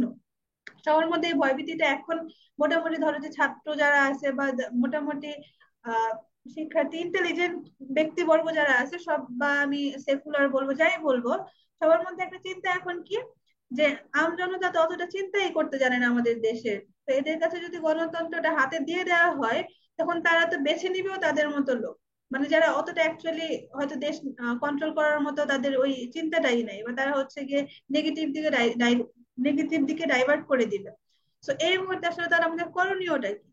যে মানে গণতন্ত্র আমরা প্রতিষ্ঠা করতে চাচ্ছি, আবার ধরো যে মানে যদি দেশের বেশিরভাগ লোকের সেই মূল্যবোধে হায়ার না থাকে, তাহলে তারা তো সঠিক প্রতিনিধিও বেছে নেবে না। তখন তো আমরা সেই যেই লাউ সেই কদুর মতো জায়গায় পৌঁছে গেলাম। তো এই মুহূর্তে actually আমাদের করণীয়টা কি, যে আমরা সঠিক লোককেও বসাতে চাই যাকে ফলো করা যায়, আবার সবাইকে গণতন্ত্রও দিতে চাই। So, মানে পুরো ব্যাপারটা কিভাবে মেনটেন করা যায়? এখন আমজনতা নিয়ে এই এই জিনিসটা সবারই একটা টেনশনের বিষয় যে এরা মানে সবাই তো আর সব ওইরকম ভাবে সবকিছু দেখবে না। তো এখন এটা এইটার হিসেবে তখন দেখা যায় যে ওই অ্যারিস্টটলের একটা বিষয় ছিল। যাই হোক, ওটা অনেক প্রাচীন। অ্যারিস্টটলের সময়কালে আহ অনেকেরই আর কি মানে সবার ভোট দেওয়ার অধিকার ছিল না। যারা রাষ্ট্র গঠন করতে চায় তারাই মানে ওই শিক্ষিত যারা আছে তাদেরকে ভোট টোট দেওয়া যেত আর কি। শিক্ষিত মানুষরা মিলে যারা আছে তারা করতো। আর নারীদেরও হয়তো বা ভোট দেওয়ার কোনো অধিকার ছিল না, এরকম কিছু ছিল অ্যারিস্টটল ইয়েতে। বাট আহ এখানে দেখা যায় যে যদি দুইটা বিকল্প দেখা যায়, হয় মানে এখানে যত ধরনের মানুষ আছে সব মানুষেরই একটা স্ট্যান্ডার্ড অ্যাওয়ারনেস থাকতে হবে তার মূল্যবোধ সম্পর্কে। মানবাধিকার এই ব্যাপারে বেসিক পড়াশোনা তার থাকতে হবে প্রতিটা নাগরিকের। এবং তাহলে দেখা যাবে যে গণতন্ত্রটা সুন্দরভাবে ফাংশন করে। কিন্তু যদি দেখা যায় যে বেশিরভাগ মানুষই মানে যেটাকে আমরা বলি তথাকথিত যে সাধারণ আমজনতা বলি, তাদের যদি ওইটা যদি না থাকে তাহলে এই যে তাদের ভিতরে এই যে পোলারাইজেশন, তারা ওইটা করবে না। গণতন্ত্র মানে তো এই জিনিসগুলো না চর্চা করা ক্রমাগত। এখন তারা যদি না করে তাহলে এখানে আর একটা আমি আমার ওই যে বই আছে পরিবর্তন বই, ওখানে মেরিটোক্রেসি নিয়ে চিন্তা ভাবনা ছিল যে হ্যাঁ, ওইখানে তুমি পাঠাও নাই যেটা, আহ হিসেবে পাঠানোর কথা ছিল হ্যাঁ, কিন্তু পাঠাও নাই। হ্যাঁ, আমি ভুলে গেছি এটা তো ওইখানে ওইখানে বলতেছিল, ওইখানে অবশ্য বলতেছিল যে যেহেতু আমজনতার ব্যাপারটা এরকম তাহলে সবার ভোট দেওয়ার তো দরকার নাই। যারা অ্যাটলিস্ট মাস্টার্স সম্পন্ন লোক আছে মানে যারা পড়ালেখা শিক্ষিত, তাদের নিয়ে তারা ভোট দিবে। তারা তাদের প্রতিনিধি নির্বাচন করবে এবং প্রতিনিধি হবে এক একটা সেক্টরের এক্সপার্টদের নিয়ে। যেমন আমার ডাক্তার নির্বাচন করা লাগবে, তো ডাক্তারদের নিয়ে একটা আলাদা একটা সংগঠন থাকবে।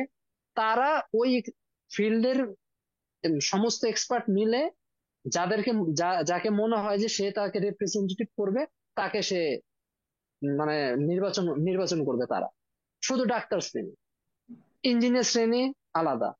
এরকম করে করে এক একজন ফাংশনাল যারা যারা এক্সপার্ট আছে তারা তাদেরকে নির্বাচন করে ভোট দিবে এইভাবে আলাদা আলাদা করে। তো এরকম একটা নানা ধরনের মানে একটা প্রস্তাব দেওয়া হয়েছিল। যেমন এখানে তাহলে যেহেতু আরেক, মানুষরা জানে না। হ্যাঁ, যে এখানে আরেকটা প্রশ্ন তাহলে হুম, এসে যায়। ধরো যারা ডাক্তার হচ্ছে, সে হয়তো মানে মেডিকেল কমপ্লিট করলো, তারপর গিয়ে সে ডাক্তার হলো, ভালো ডাক্তার হলো, বাট তার চিন্তা কতটা উন্মুক্ত, এখানে একটা মানে প্রশ্ন কিন্তু এসে যায় যে ধরো যে আমি নির্বাচন করলাম, আমি এমনও হচ্ছে যে আমার নিজের প্র্যাকটিক্যাল লাইফ এমন ইয়ে হয়েছে যে একজন ডাক্তার, এবারে সে খুব ধার্মিক। এখন তার মানে মেসেজটা যাচ্ছে যে হচ্ছে গিয়ে মানে ধার্মিক হওয়াটাই হচ্ছে গিয়ে মানে তুমি তুমি বিজ্ঞান চর্চা করছো তার মানে তোমার ধার্মিক হতে হবে কারণ সে ডাক্তার হচ্ছে গিয়ে ধার্মিক। হ্যাঁ, তুমি তাহলে সেকুলার হতে পারবে না, এই ধরনের একটা ব্যাপার যখন কাজ করে। আমি আরো অনেক ইয়েগুলো দেখলাম, যেমন ধরো মেডিকেল ভর্তি পরীক্ষার আগে যে ধরনের কোচিং গুলো করানো হয়, সেখানের অনেক বইয়ে মানে বিভিন্ন ধরনের অপপ্রচার, মানে মাথার মধ্যে ধরো যে সেই পুরোনো কালের মানে চিন্তার বীজ বপন করার মতো যেগুলো ওখানে থাকার কোনো প্রশ্ন নেই। আমি মেডিকেলের প্রস্তুতি নিচ্ছি, আমি বায়োলজি নিয়ে পড়বো, আমার আমার হচ্ছে কি আমার ধরো যে 12th লেভেলের ফিজিক্স কেমিস্ট্রি ম্যাথস এগুলো আমার সব জানতে হবে। সেখানে তো হচ্ছে গিয়ে কে হিজাব পরবে কে বোরকা পরবে এই ধরনের কথাবার্তা থাকার কোনো গ্রাউন্ড থাকারই কথা না, কিন্তু সেগুলো কিন্তু ঢোকানো হচ্ছে। তো এই যে এই জিনিসগুলো কিন্তু ওখান থেকে রিফর্ম করতে হবে, যে শিক্ষা খাতে যখন আমি বিজ্ঞান পড়াচ্ছি, অ্যাকচুয়াল বিজ্ঞানটা কি সেই জিনিসটার প্রতি নজর থাকতে হবে। আমার বহির্বিশ্বে দেখতে হবে, বহির্বিশ্বে দেখে আমেরিকা গিয়ে প্রত্যেকটা লোক খুব বেশি ইন্টেলিজেন্ট না, কিন্তু তারপরেও তো তাদের দেশ উন্নত হলো, কিভাবে হলো? তো এই এই ব্যাপারগুলো কিন্তু আমাদের মানে নজরে রাখতে হবে, যে মানে শিক্ষা খাতে আমি যখন বিজ্ঞান পড়াচ্ছি সেখানে কিন্তু অপবুদ্ধি জানি কোনোভাবে ঢুকে না যায়। হুম, আদারওয়াইজ হুম, হুম, হুম। আমি যতই মানে ওই বলি যে এ তো এই ব্যক্তি তো হচ্ছে গিয়ে এই সেক্টরে খুব ভালো, তার মধ্যে কতটুকু ইন্টেলিজেন্স বায়াস, তার কতটা হচ্ছে রাইট আছে, ওই জিনিসগুলো দেখার অ্যাকাউন্টেবিলিটিতে আনতে হবে, তাই না? হম, মানে কগনিটিভ ডেভেলপমেন্ট তার কতদূর হয়েছে হ্যাঁ, ওইটাও সেটাই। একটা মেজারমেন্টের বিষয় আছে। এগুলো তো আসলে মানে কিভাবে পসিবল, মানে আমাদের ধরো এখন তো মানে রাষ্ট্রটা পুরো ভঙ্গুর একটা অবস্থায় আছে। ধরো কাদামাটি, এখান থেকে তুমি একটা নতুন বিল্ডিং তৈরি করবা হচ্ছে গিয়ে রাষ্ট্র গঠনের মতো। হ্যাঁ, তো মানে সময় লাগবে, সময় লাগবে কারণ আহ, মানে একটা জিনিস ভাঙার পরে যখন গড়তে তো সময় নেয় এটা। তা এখন অনেকেই একটু চিন্তিত হয়ে যেতেছে যে মানে অনেকের চিন্তা ভাবনা এরকম যে মানে যারা একটু মানে শঙ্কায় ছিল যে এই যে পতন হইলো এখন না জানি পরবর্তীতে কি একটা ম্যাসাকার অবস্থা হয়, তারা একটু শঙ্কার ভিতরে ছিল যে কি হয়। আবার গতকাল এরকম নানা ধরনের অপ্রীতিকর ঘটনা ঘটছে, মন্দির টন্দির ভাঙচুর করা হয়েছে, এইগুলোতে তারা আর একটু শঙ্কিত হয়েছে। এখন কথা হলো যে যেহেতু আমাদের বাইরের জিনিসটা আমরা ভাঙছি, ভেতরের জিনিস ভাঙাটা কিন্তু আরো কঠিন। তো ওই ভেতরের জিনিসটা ভাঙার জন্য সময় লাগবে। তো এই জন্য আমার এই মুহূর্তে মনে হয় যে ইন বিটুইন যত সব পদ্ধতি আছে ওগুলো ধীরে ধীরে হয়তো বা ইমার্জ করতে পারে। মেরিটোক্রেসি, তারপর আরো যে কতগুলো আইডিওলজি আছে, আরো হাবিজাবি আছে, এগুলা হয়তো বা সময়ের সাথে সাথে আরো একটা সুন্দর রূপে আসবে। কিন্তু এই সবের আগে মানে এই পর্যায়ে একটা মানে কালচারাল যে শিফটিং, মানে সাংস্কৃতিক যে পরিবর্তন, মানে টোটাল জনমানুষের যে একটা সাংস্কৃতিক পরিবর্তন, এইটা হইলে তখন দেখা যাবে যে গণতন্ত্রটা সঠিকভাবে মানে আসতে পারে। এটা আমাদের চর্চার ভিতরে রাখতে রাখতে হবে। যেমন সংস্কৃতিকে আহ একসেপ্ট করার মতো ইয়ের মেন্টালিটিটাও তো মানে গ্রো করতে হবে, কারণ আমাদের দেশের লোকজন সংস্কৃতিকে অচ্ছুত মনে করে, আমি যেটা দেখলাম।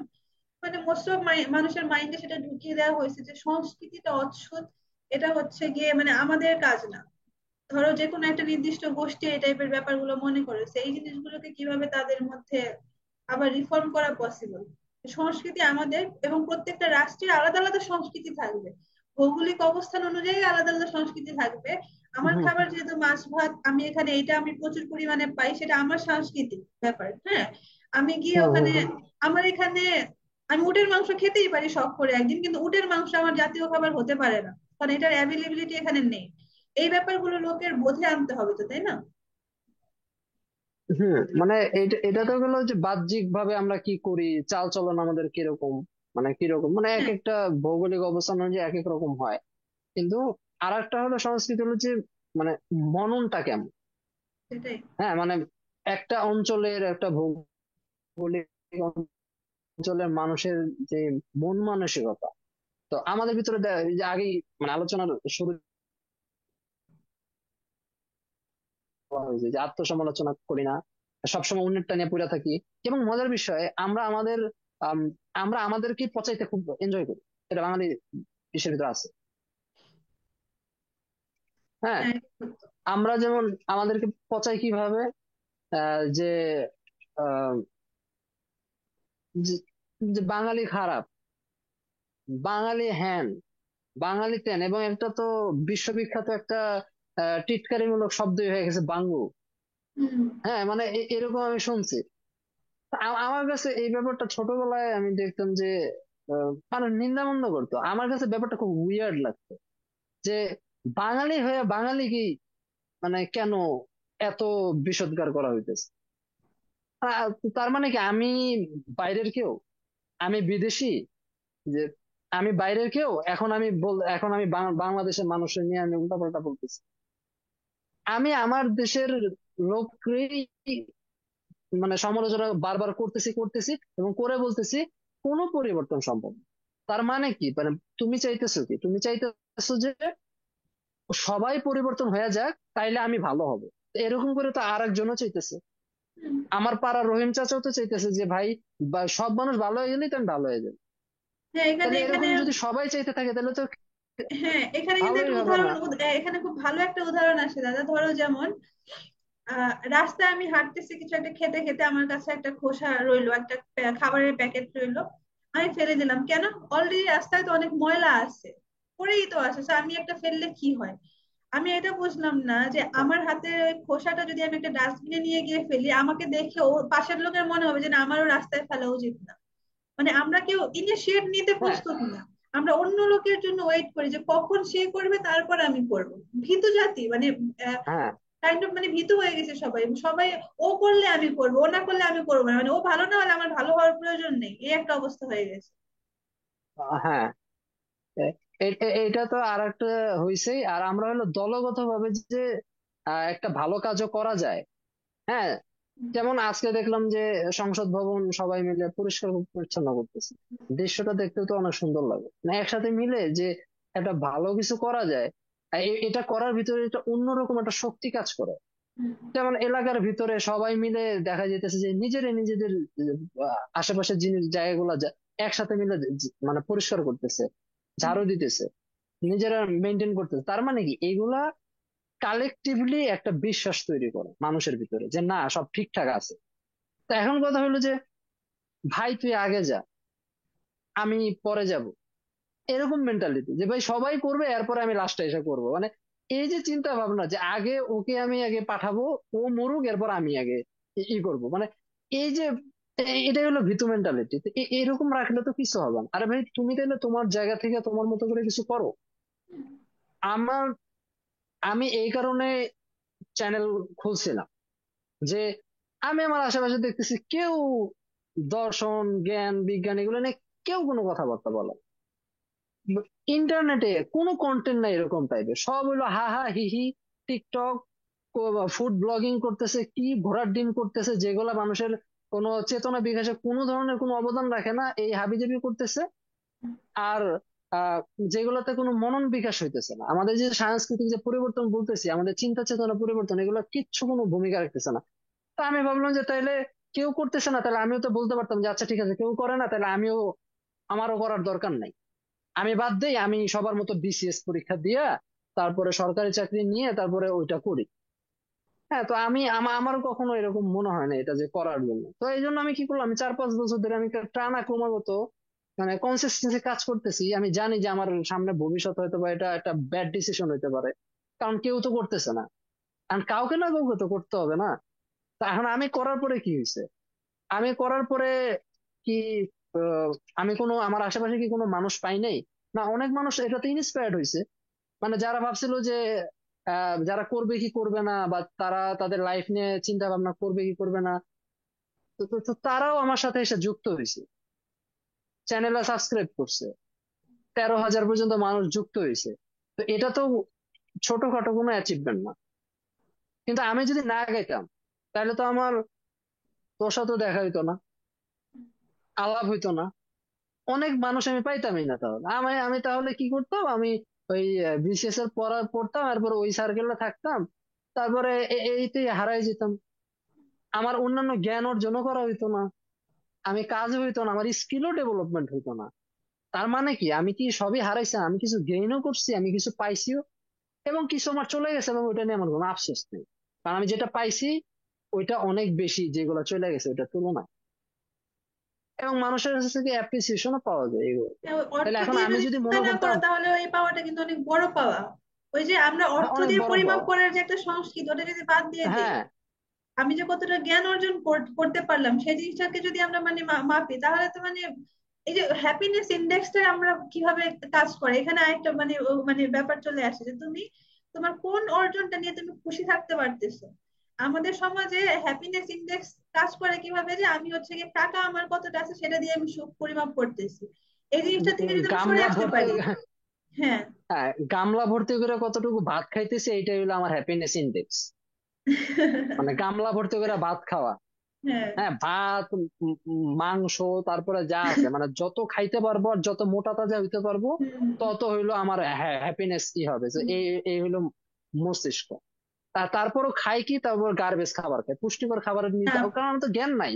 না জ্ঞান নেই তো সেটাই। নিউট্রিশন কাকে বলে তো জ্ঞান নাই তো, না, কোনো যে দরকার কোনটা নেই। খাইলে আসলে এবং ওটা নিয়ে কথা আহ, বললেও লোকে একসেপ্ট করতে চায় না, যে আরে জীবন তো একটাই, বেঁচে আছি কদিন তো খাবো, মানে আমি যে বেঁচে আছি আমার যে সুস্থভাবে বাঁচতে হবে, আমার যে প্রতিদিন হচ্ছে গিয়ে 500 টাকার ওষুধ খেতে খাওয়া উচিত না। এই জিনিসটাও মানে লোককে বোঝানো যায় না যে তুমি বাঁচো, তুমি ওষুধ ছাড়াও বাঁচতে পারবে চাইলে। চেষ্টা করে দেখো না একটু ঠিকঠাক আহ, খাওয়ার, কম তেল ইউজ করি আমরা। হ্যাঁ, আমরা হচ্ছে কি যখন লবণটা খাচ্ছি ওটা একটু বেশি খাই। হ্যাঁ, আমরা একটু শাকসবজিটা বেশি খাই, মানে ভাতের হুম, পরিমাণটা একটু কমাই, তাই না? কার্বোহাইড্রেটটা কমিয়ে দিয়ে একটু প্রোটিনটা বেশি, ওটা করবে না লোকে। আমাদের হচ্ছে কি গামলা ভরা ভাত লাগবে, একটু মাছ মাংস লাগবে, ওইটা দিয়ে পুরোটা খাবো, তারপর হচ্ছে আরামসে ঘুম দিব, কদিন পরে ফ্যাট বেড়ে যাবে, উই ডোন্ট কেয়ার। হ্যাঁ, তো এই প্রতিটা মানে এইসব কথা বলার মূল জিনিস হলো যে সংস্কৃতি বদলাইতে অনেক সময় নেয়। রাতারাতি তো সবকিছু হয় না। তো কিন্তু এই জিনিসগুলো মাথায় রাখলে ব্যাপারটা কি হবে যে, আর এই জিনিসের যে কমন প্যাটার্ন হলো আমাদের জ্ঞান, শিক্ষা, সচেতনতা, এইগুলোতে ভাস্টলি ইনভেস্ট করতে হবে, বাজেট রাখতে হবে, এবং এগুলো নিয়ে প্রচুর কি করতে হবে। তাহলেই একটা সাস্টেনেবল মানে পরিবর্তন আনা সম্ভব। আদারওয়াইজ হবে না। তো এই যে বাঙালিদের স্বাস্থ্য অসুস্থ এগুলো নিয়ে কোনো ইয়ে হয় না, এবং আমার নিজেরও ব্যক্তিগতভাবে স্বাস্থ্য নিয়ে তেমন একটা অবস্থা ভালো না। কেন ভালো না? কারণ এক হলো সিস্টেমেটিক তো ঝামেলা আছে, আমি সচেতন, কিন্তু ওই যে সিস্টেমের অর্থনৈতিক ঝামেলা, আমি যেই জিনিস বানাই ওটাতে কোনো পাই না কোনো সম্মান, কোনো না কদর নাই, আসে না কোনো অর্থ। তো অর্থ না থাকলে খাবার কিভাবে হবে? আর খাবার না থাকলে স্বাস্থ্য কিভাবে হবে? আর স্বাস্থ্য না থাকলে আমি কিভাবে জ্ঞান ডেলিভার করবো? তো এটা হলো আমার পার্সোনাল পার্সোনাল সমস্যা এবং সিস্টেমেটিক সমস্যা, হ্যাঁ, কানেক্টেড সব। সার্কেল মানে তো এই জন্য সাইকেলে রূপান্তর হইলো ব্যাপারটা। হ্যাঁ, তো এই জন্য আমাদের এই জায়গায় কোনো মানে হাইলি যে চিন্তা ভাবনা করবে ওই ধরনের মানে ব্যক্তিও তৈরি হয় না। যতগুলো তৈরি হয় সব আন্ডু গান্ডু তৈরি হয়, যারা ঠিক মতো ব্রেনই কাজে লাগাতে পারে না। এবং সে ব্রেন কিভাবে কাজে লাগবে তা তো খাবার দাবারই ঠিক নেই। খাবার দাবার ঠিক না থাকলে সে ব্রেন কাজ করবে ঠিকভাবে, সঠিকভাবে আবার কাজ করবে? আবার অন্যদিকে এখানে, হ্যাঁ এখানে আরেকটা ব্যাপার দেখো, ধরো টিকটকের মতো প্ল্যাটফর্ম, এখানে ধরো দুইটা গানে নাচার পরে আমার যদি মনে করো যে মাসে 50,000 টাকা আসে, হ্যাঁ, আমি দেখলাম আমার বিশেষ পরিশ্রম নাই, মাথা খাটাতে হয়নি, আমি হচ্ছে এই ক্যামেরার সামনে গিয়ে একটু হাত পা নাড়ালাম, এরপর এটা একটু ভাইরাল যদি সামহাও হয়ে যেতে পারে, তাহলে আমার টাকা চলে আসলো। তো এভাবে যদি অর্থ আসে, তাহলে না আমার চিন্তা করার দরকার আছে, না আমার অন্য কিছু নিয়ে চিন্তা মানে কিছুই দরকার নেই, আমার কগনিটিভ মানে রেভলিউশনের প্রয়োজনই নাই আমার মধ্যে, আমি এটা ভেবে নিলাম। এবং এই যে হ্যাঁ, সস্তা মানে সস্তা ওয়েতে অর্থ আসার যে টাকা মানে অর্জন করা। ব্যাপারটা, হ্যাঁ, এই জিনিসটা সংস্কৃতিতে রূপান্তর হয়ে আরো বেশি প্রবলেম হয়ে গেছে, লোকের এখন বুদ্ধির দরকারই নেই, তারা জ্ঞানকে অচ্যুত মনে করতেছে, যে দরকার কি আমার এত জ্ঞান নিয়ে। যেমন কাউকে একটা ভালো ব্যাপার তুমি যখন কথা বলতে যাবে, তখন তোমাকে বলবে যে এত জ্ঞান দিয়েন না ভাই, আপনার এত জ্ঞানের আমার দরকার নেই। মানে জ্ঞানকে এত ভয় কেন পাবে লোক? জ্ঞানকে হ্যাঁ, একসেপ্ট এটা করতে হবে, এই সংস্কৃতিটা গড়ে তোলা মানে খুব জরুরি। এটা তো একটা ঝামেলা, এটা এটা তো একদম মেজর সমস্যা। আর তারপরে আরেকটা দিক আছে, আরেকটা দিক হলো যে এই যে খাবার দাবারের কথা বললাম, হুম। আমাদের থেকে হাইটে কম চীনা লোক, তাদের সবকিছু ছোটখাটো ছোটখাটো হয়, জনগণ না, ওরা এখন হাইটে পর্যন্ত লম্বা হয়ে যেতেছে, ওদের প্রজন্ম, হ্যাঁ, কারণ ওরা এতটা ডেভেলপমেন্ট করছে। হ্যাঁ, আর আমাদের এখানে লোকদের এখনো পর্যন্ত মানে আমি যদি মেজরিটি ভাবেই করি, কোনো হাইটে হাইটে কোনো অগ্রগতি নেই। কারণ আমরা তো এই এই সেক্টরটা কি, আমরা তো জ্ঞান চর্চা করতেছি না। না। তো এই বিভিন্ন সেক্টরে আমরা তখন দরিদ্র থেকে যাই। মানে আমাদের আমাদের চিন্তা ভাবনা হলো গরিবই, ফকির ফকির টাইপের চিন্তা ভাবনা করি, এবং ফকির টাইপের আউটকামই আসে। আর আমরা মনে করি যে টাকা পয়সা অর্জন করে ফেলাইছি চুরি চামারি করে, তারপরে মানে ই করে যে যেভাবে হোক, মানে অল্প মানে ফাঁক ফোকর দিয়ে আমরা টাকা পয়সা অর্জন করছি। তো এই কারণে হয় কি যে টাকা পয়সা আসার পরে ওই সমস্ত টাকা পয়সাগুলো সব ভুল চ্যানেলে আমরা খরচ করি। টাকা পয়সা কিন্তু কোনো সমস্যা না, পুঁজি কোনো সমস্যা না। সমস্যাটা হলো ওই পুঁজিটাকে সঠিক খাতে না ব্যয় করা। হ্যাঁ, এখানে আমার আরো কিছু মানে এখন মানে প্রশ্ন মানে মাথায় আসলো, সেটা হচ্ছে দেখো অনেস্টির যে ব্যাপারটা, মানে আমি ব্যবসায়িক খাতে কি করে মানে কিভাবে অনেস্ট হব, আমি আমার কাজের খাতে মানে কাজ যেটা করছি সেটা নিয়ে যদি অনেস্ট না থাকি। ধরো একজন ডাক্তার, তার কাজ হচ্ছে গিয়ে রোগীর অ্যাকচুয়ালি কি প্রবলেম হচ্ছে সেটা সলভ করে দেয়া, হ্যাঁ, নাকি তার আমি হুম। কিছু প্রবলেম রেখে দিয়ে সেজন্য আমার কাছে আবার আসে, মানে আমি আমার কাজের প্রতি কতটা সৎ, হ্যাঁ, আমি যে কাজটা ডেলিভার করতেছি সমাজের জন্য সেই কাজের প্রতি কতটা সৎ। এবং হচ্ছে গিয়ে ধরো এক একটা পেশার সাথে আরেকটা যেভাবে মানে যুক্ত হয়, যেমন ব্যবসায়ীরা এসে যারা মেডিসিন বানাচ্ছে মেডিসিন কোম্পানি গুলো, সে এসে ডাক্তারকে বলবে যে আপনার আমার এই মেডিসিনটা যদি হচ্ছে গিয়ে বিক্রি করে দিতে পারেন, তাহলে আপনি এখানে কমিশন পাবেন। ডাজেন্ট ম্যাটার সেই মেডিসিন লোকটা লাগবে না না লাগবে, তাদের হচ্ছে গিয়ে কি আমার অর্থের পাহাড় বানাতে হবে। এই যে অর্থের পাহাড় বানানোর যে মেন্টালিটিটা, যে আমি অর্থের পাহাড় বানাতে পারলেই মানে আমি হচ্ছে কিন্তু একটা মানে কিছু একটা হয়ে যাব, আমি হচ্ছে সমাজের একটা মাথা হয়ে দাঁড়াবো। অর্থের পাহাড় না বানিয়েও যদি মানে আমরা সবাই সুখে থাকতে পারি, আমরা সবাই মিলে একটা সুন্দর দেশ গঠন করতে পারি। হ্যাঁ, প্রত্যেকটা ব্যক্তির একটা মানে মোটামুটি টাকা পয়সার দরকার আছে, এটা ঠিক, কিন্তু হচ্ছে মানে প্রত্যেকটা ব্যক্তির মোটামুটি একটা অর্থ হলে যদি জীবন চলে যায়, তাহলে আমার অর্থের পাহাড় তো বানানোর দরকার নেই কোনো। এবং অর্থের পাহাড় বানানোর দরকার না থাকলে তখন আমি মানে অনৈতিক ভাবে আমার জিনিসটা বিক্রি করার চেষ্টা করবো না। হ্যাঁ, আমার হুম। মেডিসিন কোম্পানি গুলোর কিন্তু এত, এই যে তারা এত মানে হাজার কোটি টাকার মালিক হয়ে যায় কিভাবে? আমাদের দেশের লোকের মানে রোগ ভালো হয় না কেন? দেখবা যে একটা ব্যক্তি হচ্ছে হসপিটালে যাচ্ছে, একটা রোগ সারায় তার আরেকটা রোগ হয়ে যাচ্ছে। ডাক্তার হুম। নিজের হুম। পেশা সম্পর্কে সৎ না এখানে। বিজনেসম্যান তার বিজনেস নিয়ে সৎ না, মানে আমরা সৎ হতেই পারি না, থাকতেই চাই না। কারণ আমাদের নিজেদের কিছু একটা করে নিতে হবে সেই চিন্তা, আমরা সমগ্রভাবে চিন্তাই করি না। সেই পুরো চিন্তার প্যাটার্নটা পরিবর্তন করতে হবে, পুরো প্যাটার্নটাই পরিবর্তন আনতে হবে। মানে সৎ থাকতে হবে যে আমি ভাই আমি এই কাজটা করছি, আমি এই দায়িত্বটা নিলাম, আমি সায়েন্টিস্ট, মানে আমার হচ্ছে গবেষণা করে এখানে নতুনত্বের মানে কি বলে জন্ম দিতে হবে, আমি এখানে সেভাবে সমাজে আহ মানে কন্ট্রিবিউট করবো। এটা না যে আমার পকেট ভারী করতে হবে, এবং পকেট ভারী করে একমাত্র উদ্দেশ্য হলে তাহলে জীবনেও কখনো উন্নয়ন সম্ভব না। হ্যাঁ, ওই মোট কথা হলো যে একটা মানে আমার আমার যে প্রয়োজন, আমার জীবন যাপনের জন্য যতটুকু প্রয়োজন অতটুকুর পরে আমি অতটুকুর পরে আমার একটা জায়গায় আমার স্টপ হওয়াটা জানতে হবে। এখন এই স্টপ হওয়াটা কিভাবে সম্ভব?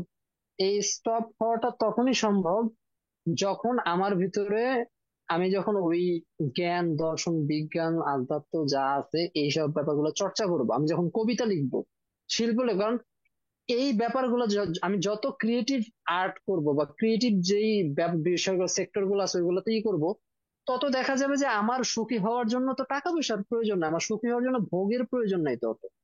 কারণ আমি এগুলো দিয়ে আমি পরিতৃপ্ত হইতে পারতেছি। আমি একটা কবিতা লিখে সুখী থাকতে পারতেছি, আমি একটা গল্প লিখে সুখী থাকতে পারতেছি, সাহিত্য করে সুখী থাকতে পারতেছি। হ্যাঁ, তারপরে আমি বিজ্ঞানের বিভিন্ন ধরনের জিনিস অবজার্ভ করে সুখে থাকতে পারতেছি। সো আমার যে এক্সট্রা বা আমার যে টাকাগুলো থাকবে তখন আমার অতিরিক্ত টাকা পয়সার প্রয়োজন হবে না। হ্যাঁ, তখন আমার ভিতরে একটা স্পেস ক্রিয়েট হবে। এবং আমার যদি অতিরিক্ত টাকা থাকেও ওই টাকাটা তখন আমি সমাজের কল্যাণে ব্যয় করব।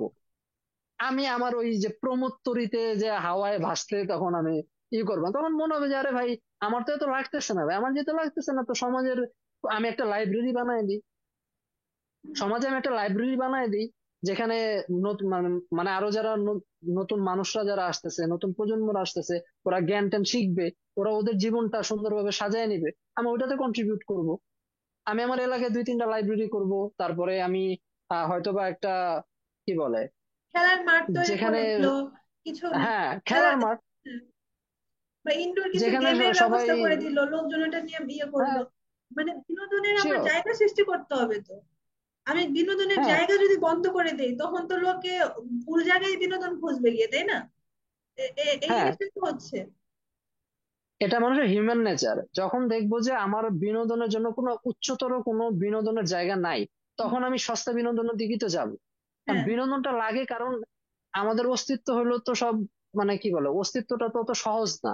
জীবন টিকে রাখার জন্য অনেক সংগ্রাম করতে হয়, প্রতিদিনে সংগ্রাম করতে হয়। কারণ ওই সংগ্রাম কিন্তু আর সবসময় আবার করা যায় না 24 ঘন্টা। তো এটার জন্য একটা রিল্যাক্সেশনও দরকার হয়। তো এখন ওই রিল্যাক্সেশনের জন্য যদি কোনো উচ্চতর যদি কোনো বিনোদন থাকে, ওই ক্ষেত্র তৈরি হইলে তখন সবাই ওই দিকেই বেশিরভাগ চর্চাটাতে নিমজ্জিত হবে। তখন এই হ্যাঁ, সস্তা বিনোদনের দিকে যাবে না। আর উচ্চতর বিনোদনের দিকে গেলে মানুষ আবার মানে ফ্রেশ হবে, তখন সে আরো বেটার ভাবে জীবনযাপন করতে হ্যাঁ, পারবে। ভ্যালুটা হাই হবে এইভাবে না। তখন ব্যাপারটা ভ্যালুটা হাই হবে। মানে লো ভ্যালু সবসময় ঝামেলা ঝামেলা ঝামেলা দেয়। আমাদের হাই ভ্যালুর দিকে থাকতে হবে। সো এইভাবে টোটাল কালচারাল শিফটিংটা দরকার। এবং আমার যতদূর মনে হয় এখন বাংলাদেশে যতটুকু পরিস্থিতি আছে এটা একটা অপরচুনিটি। এই অপরচুনিটিতে শিক্ষা নিয়ে হিউজ ব্যাপক লেভেলে কাজ করতে হবে, এইটা আমার কাছে খুবই মানে প্রাইমারি মনে হইতেছে। মানে ইমিডিয়েট প্রবলেম সলিউশনের জন্য অর্থনীতিটা তো দরকার, মানে যাতে একটু চাঙ্গা চুঙ্গা হয়। কিন্তু এরপরে যে বিষয়টা নিয়ে ঢালাও ভাবে কাজ করতে হবে সেটা হলো শিক্ষা ব্যবস্থা, টোটাল আমূল পরিবর্তন লাগবে। এবং একদম এইটা গ্রাম নিয়ে যদি পর্যায়ে কাজ না থেকে। করা যায়, এবং হ্যাঁ, আমি একদম যেটা গ্রাউন্ড দেখলাম, পর্যায়ে। ধরো যে আমাদের যে বাবা মার প্রজন্ম, দাদা দাদুর প্রজন্ম, তাদের কিন্তু চিন্তার বড় একটা ইনফ্লুয়েন্স থাকে আমাদের জীবনে। আমরা কি করব না করব, হ্যাঁ, কিভাবে বড় হব, নিজেদের ডিসিশন কিভাবে নেবে, এগুলো তাদের মানে ভীষণ একটা পারিবারিক ভাবে ইনফ্লুয়েন্স থাকে। এবার তারা যদি স্বশিক্ষায় সুশিক্ষিত না হতে পারে, হুম, তাহলে তাদের যে মানে পুরোনো ধরনের চিন্তা, সেটা দিয়ে তোমাকে কিন্তু ক্যাপচার করার চেষ্টা করবে। তুমি এটা করতে পারবা না, ওইটা করতে পারবা না। এখন ধরো তারা সেই অবস্থাটাই ছিল না যে তারা সুশিক্ষা পাবে। এখন আমার যেটা মনে হুম। হয়, মানে প্রত্যেকটা গ্রাম পর্যায় থেকে প্রাথমিকভাবে যারা বয়স্ক হয়ে গেছে, সেখানে তাদের জন্য কিছু প্রাথমিক বেসিক শিক্ষার ব্যবস্থা করা। যে সপ্তাহে একদিন বা সপ্তাহে দুদিন গিয়ে আর হচ্ছে সেশন নিচ্ছে। একটা গ্রামের একটা মাঠ হোক, প্রত্যেকটা গ্রামে স্কুল মাঠ এসব থাকে, তাই না? তো যেদিন হচ্ছে গিয়ে স্কুলগুলো বন্ধ থাকতেছে, ওই দিন প্রত্যেকের মধ্যে অ্যাওয়ারনেস তৈরি করার জন্য, মানে এই এই হচ্ছে কি, ধরো যে আমরা হচ্ছে কি একটা সেশন করলাম বড়, যে সেখানে হচ্ছে গুরুজনরা সবাই মানে পার্টিসিপেট করতে বাধ্য। হ্যাঁ, এই অ্যাওয়ারনেস গুলো ক্রিয়েট করলে, যদি ধরো যে যারা বয়স্ক লেভেল আছে তাদের মধ্যে শিক্ষার জাগরণ অনেক বেশি প্রয়োজন। তারা ইন্টারনেট চালাতে সবাই কিন্তু খুব ভালো জানে না। এখন আমাদের মনে করো যে জেনজি প্রজন্ম যেটা বলা হচ্ছে, আমাদের জেনজি আছে, তারপর আমাদের নেক্সট যারা আসছে জেন আলফা, তাদের হাতে ফোন আছে, আমরা চাইলেই বিশ্বের যে কোনো ইনফরমেশন মানে মিনিটে নিয়ে নিতে পারি, সেকেন্ডে নিয়ে নিতে পারি। তারা কিন্তু পারেনি, তারা কিন্তু পেছনে রয়ে গেছে। এখন আমরা এগোতে গেলে তাদেরও তো দেশে কন্ট্রিবিউশন আছে, তাই না? So, তাদেরকে আমাদের শিক্ষিত হ্যাঁ, করতে হবে। আমরা আমরা শুধুমাত্র নতুন প্রজন্মকে শিক্ষিত করব, শুধুমাত্র স্কুল লেভেলে কলেজ লেভেলে করব, সেটা তো করতেই হবে, সেটা তো একদম বেসিক। আমার মনে হয় যে আমাদের ওই জায়গাটাও শিক্ষিত করা দরকার, যেটা হচ্ছে গিয়ে খুব একটা লোকে মানে হয়তো এটা নিয়ে খুব একটা ভাবতেছে না যে হ্যাঁ এটা করা দরকার বা ওই জিনিসটা ইয়ে নেই। নতুন প্রজন্মে হয়ে যাবে, কারণ আমাদের জেনেটিক্যাল চেঞ্জ হচ্ছে। পুরনো যেটা ছিল, পুরনো রোগগুলোকেও কিন্তু মানে আমাদের হচ্ছে গিয়ে সুস্থতায় আনতে হবে, আদারওয়াইজ হ্যাঁ, সমাধান ওই পসিবল না। ওই ওই জেনারেশন গ্যাপটা কমায় আনতে হবে, হ্যাঁ, এটাই হলো কথা। হ্যাঁ, মানে আন্ডারস্ট্যান্ডিংটাই এই তো এই হচ্ছে এই না। যে, যেমন হ্যাঁ, পারিবারিক ভাবে এক তুমি একটা একজনের কথা আগে। বাবা মার সাথে আমরা শেয়ার করতে পারি না, তাই না? মানে ডিপ্রেশনে মানুষ হুম, হয় হুম, কেন? আমি আমার কথা শেয়ার করার জায়গা পেলাম না, আমি একা একা ভেতরে ওগুলো নিয়ে বসে থাকলাম, রাতের পর রাত আমি ঘুমালাম না হুম, কেন? কারণ পারিবারিক ভাবে হুম, অ্যাওয়ারনেস হুম। নেই। যার কারণে একটা ব্যক্তি তার কথা শেয়ার করার জায়গা পায় না। এই যে আত্মহত্যার প্রবণতা এত বাড়ে কেন? এগুলো কিন্তু প্রত্যেকটা ইন্টার কানেক্টেড ব্যাপার, তাই না? প্রত্যেকটার সঙ্গে একটা সঙ্গে ইন্টারকানেক্টেড। একটা হুম। একটা লিঙ্ক আছে। এবার আমাদের বাবা মারা যদি সুশিক্ষিত হতো, যারা বুঝতো যে আমার সন্তানের কথা আমার শোনা উচিত, ও কি বললো, ও তো অলরেডি হচ্ছে কি নেক্সট জেনারেশন, মানে ওর আমার থেকে ইনফরমেশন বেশি আছে, আমারও কি হচ্ছে ছোট করা উচিত না, ও সন্তান বলে তুই ছোট, তুই আমার কথা শুনবি, এমনটা করা উচিত না, এই ধরনের চিন্তা তাদের মধ্যে কিন্তু বিল্ড হয়নি। হ্যাঁ, তারা তারা কি হুম। শিখছে যে গুরুজনকে সম্মান করতে হবে, নো ম্যাটার হোয়াট। গুরুজনকে আমি সম্মান করব, কিন্তু অবশ্যই এখানে জ্ঞানের বিবেচনা করতে হবে। তো এই প্রত্যেকটা ব্যাপারকে সলভ করার জন্য আমার মনে হয় গ্রাম পর্যায়ে থেকে শিক্ষা ব্যবস্থা তৈরি করা উচিত। যে তারা আগে শিক্ষা পায়নি, কি হয়েছে না হয়েছে ফরগেট ইট। আমরা এখন যেহেতু নতুন রাষ্ট্র গঠন করতেছি, এই নিয়মগুলো আমার মনের মধ্যে অ্যাড করা উচিত। হ্যাঁ, শিওর, অবশ্যই। কারণ আমিও এটা নিয়ে ভাবতেছিলাম যে আমি তো মোটামুটি সব বয়সের আহ, মানুষের সাথে আমি আলাপ আলাপ আলোচনা করি। এবং দেখা যায় যে সব বয়সের মানে সব বয়সের রেঞ্জের মানুষ মানুষের কাছেই দেখা যায় যে মানে জ্ঞান সম্পন্ন প্রজ্ঞা রাখে এরকম মানুষ পাওয়া যায়। সে আহ, সে 16 বছরেরও আছে, তারপরে 25 বছরেরও লোকের ভিতরে আছে, 30-এও আছে, 40-এও আছে, এমনকি 70 পর্যন্ত আছে। মানে আছে, মানে এরকম লোক যে নাই বিষয়টা এমন না, আছে। যার বয়স 65 হয়ে গেছে সেও অনেক প্রজ্ঞা প্রজ্ঞা রাখে, হ্যাঁ। হয়তোবা সে টেকনোলজিক্যালি দিক দিয়ে একটু এদিক সেদিক হইতে পারে, তো তার ভিতরে প্রজ্ঞা আছে। তো এরকম মানে আমরা যে বিভাজন করতেছি যে এই প্রজন্ম ওই প্রজন্ম, মানে বিভাজনটা যাতে কমে আসে, এইটা হলো মূল লক্ষ্য থাকা উচিত, যাতে সবাই সবার সাথে কানেক্ট করে ওইভাবে আমরা বুঝতে পারি একে অপরকে। শিক্ষার মাধ্যমে মানে ধরো যে নতুন অ্যাওয়ারনেস তৈরি করে গ্রাম পর্যায় থেকে শহর লেভেল অব্দি। হুম, হ্যাঁ, ধরো প্রত্যেকটা এরিয়াতে, এলাকা ভিত্তিক যদি আমি শহরের কথা যদি বলি, যে প্রত্যেকটা এরিয়াতে একটা মানে আমরা বিভিন্ন সোসাইটি তৈরি করা, হ্যাঁ। তো সোসাইটি একটা হচ্ছে ক্লাব হাউস টাইপের যদি থাকে, এবং সেই ক্লাব হাউস গুলোতে প্রতি সাপ্তাহিক একটা মানে কাইন্ড অফ সেশনের একটা মানে ব্যবস্থা নেওয়া, যে আমরা প্রত্যেকটা সপ্তাহে হুম প্রত্যেকটা হুম। হচ্ছে গিয়ে এলাকাতে গিয়ে গিয়ে আমরা হচ্ছে মানে প্রাথমিক শিক্ষা প্রচার করব, যে বেসিক লেভেলের হ্যাঁ। শিক্ষাগুলো প্রত্যেকটা ব্যক্তির মাঝে থাকা প্রয়োজন। হ্যাঁ, যে হুম আমরা হুম। এলাকা ভিত্তিক ভাবে করবো, মানে এটা চাইলে কিন্তু করা যায়, এমন মানে আহামরি কঠিন কাজ না, কিন্তু সবাইকে একটু মানে প্রত্যেকটা এলাকার থেকে জিনিসটা মানে অ্যাওয়ারনেসটা আসতে হবে যে আমাদের এটা করা উচিত, আমাদের এলাকায় ওই জিনিসটা মানে করা উচিত, এবং কোথাও না কোথাও শুরু হলে সবাই করা শুরু করবে। হুম। ক্লাব আগে আগে এটাই আমি আমরা তো। দেখতাম ভাই দাদা যে ক্লাব গুলো কিন্তু খুব ইয়ে হতো, এখন এই ক্লাবিং এর ব্যাপারটা খুব কমে গেছে। মানে প্রত্যেকটা এলাকাতে ক্লাব হ্যাঁ থাকবে, শুধুমাত্র সেখান থেকে প্রত্যেকটা ওই এলাকার খেলাধুলা বলো, শিক্ষা বলো, হ্যাঁ, বেসিক অ্যাওয়ারনেস বলো, তারপর কোনো ধরনের এলাকা ভিত্তিক প্রবলেম হলে, হ্যাঁ, ধরো কেউ হচ্ছে চুরি ডাকাতি করতে চলে আসলো, কেউ কারোর উপর হামলা করে ফেললো, এই ধরনের প্রত্যেকটা বিষয়কে ট্যাকেল দেওয়ার জন্য কিছু হচ্ছে গিয়ে মানে লোক নির্ধারিত থাকবে এই ক্লাবগুলোতে। এই এই জিনিসগুলো আবার করা উচিত, তাই গেছে আমাদের অনেক আগে ছিল, একদম ছোট যখন ছিলাম, আমার মানে মনে হচ্ছে 3-4 বছর বা 5 বছর বয়স, স্কুলে ভর্তি হয়েছে যখন, তখন এই ব্যাপারগুলো দেখতাম, বাট এখন আর সেগুলো এলাকা ভিত্তিক ভাবে কাইন্ড অফ ইরেজ হয়ে গেছে, মানে ক্লাবের কোনো আর জায়গা নেই মানে সমাজের মধ্যে। হ্যাঁ, এখন ওই ব্যাপারগুলোকে আবার ব্যাক করতে হবে, ব্যাক করাইতে হবে। এবং এইটার বর্তমান পরিস্থিতি যদি ঠিকঠাক হয়, মানে সঠিক সঠিক স্রোতে যদি আগায়, তাহলে ওইগুলো আবার ব্যাক করবে। হ্যাঁ, তো ওইগুলা ধীরে ধীরে আশা করি আমাদের তরুণ প্রজন্মরা সব ঠিকঠাক ভাবেই আগায় নিয়ে যেতে পারবে। এবং এটা সঠিকভাবে যাক, এটাই আসলে আমরা চাই। সঠিকভাবে এখন গেলেই মোটামুটি সব ঠিকঠাক ধরো হবে। এখন ওই মানে আমরাও যদি ধরো ওই মানে মিলেনিয়ালদের মতো কথা শুরু করি যে তোমরা তরুণ প্রজন্ম কি করলে, এটা তো হবে না। ব্যাপারটা হচ্ছে যে আমরা কি করলাম, আমার অবদানটা কি হ্যাঁ, সমাজে, ওইটাই তো। এটা এটা সবার আগে আমার ভাবতে হবে যে আমি যে এলাকায় ভিত্তিক শিক্ষার কথা বললাম, যে আমি কি আমার এলাকায় উদ্যোগটা নিছি। হ্যাঁ, আমি আমার হ্যাঁ, এলাকায় গিয়ে ওটা উদ্যোগটা নিতে নিব যে হবে। ভাই আসেন আমরা এই কাজটা করবো, এটা আমার বলতে হবে লাউড এন্ড ক্লিয়ার যে আমি হুম। এটা করব, আমরা একটা করি, এটা দেখাতে পারলে বাকি এলাকার লোকজন অটোমেটিক্যালি ইন্সপায়ার হবে। সেই হ্যাঁ দায়িত্বটা আমার এখন। নিতে হবে আমার জায়গা থেকে। তোমার যেমন হ্যাঁ, তুমি এখন আসো এই ওখানে দায়। তোমার জায়গার দায়িত্ব নাও এলাকার, যে হ্যাঁ আমি করব, হ্যাঁ আসো আমার হ্যাঁ আশেপাশে যারা আসো। হ্যাঁ। ওকে। এখন এই দায়টা যাতে আমার যাতে ভবিষ্যতে যাতে না নেওয়া লাগে, বা এই দায়টা কেউ যাতে প্রশ্ন না করতে পারে, এই জন্যই তো আমি আগে থেকে তো এই যে ইন্টারনেটের এই দায়িত্বটা নিয়েছিলাম, যে এখানে একটা এডুকেশনাল ক্ষেত্র তৈরি করব। কারণ আমি দেখছি আমার আশেপাশে কেউ এগুলো নিয়ে কারবার করে না। দর্শন, বিজ্ঞান, সাইকোলজি এগুলো নিয়ে কেউ মানে জানায় না, কেউ বুঝায় না। হ্যাঁ, সবাই ট্রেন্ডি টপিক নিয়ে আলাপ আলোচনা করে। তো আমি সেই আগের থেকে, আমি তো সেই আগে কত কালের থেকে তো বিপ্লব করতেছি, মানে জ্ঞানগত ভাবে ওই জিনিসগুলো নিয়ে কন্টিনিউয়াসলি কাজ করতেছি। কেন করতেছি?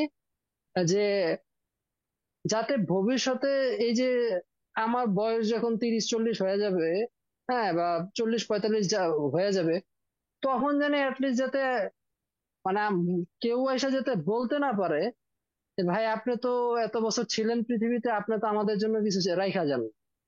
হ্যাঁ, তো এই দায় নিয়েই আমি এই জিনিসটা করছি, যেহেতু আমি আমার এলাকাতে কখনো এরকম কিছু পাইনি এবং আমি আমার সাথে লোকও পাইনি এরকম।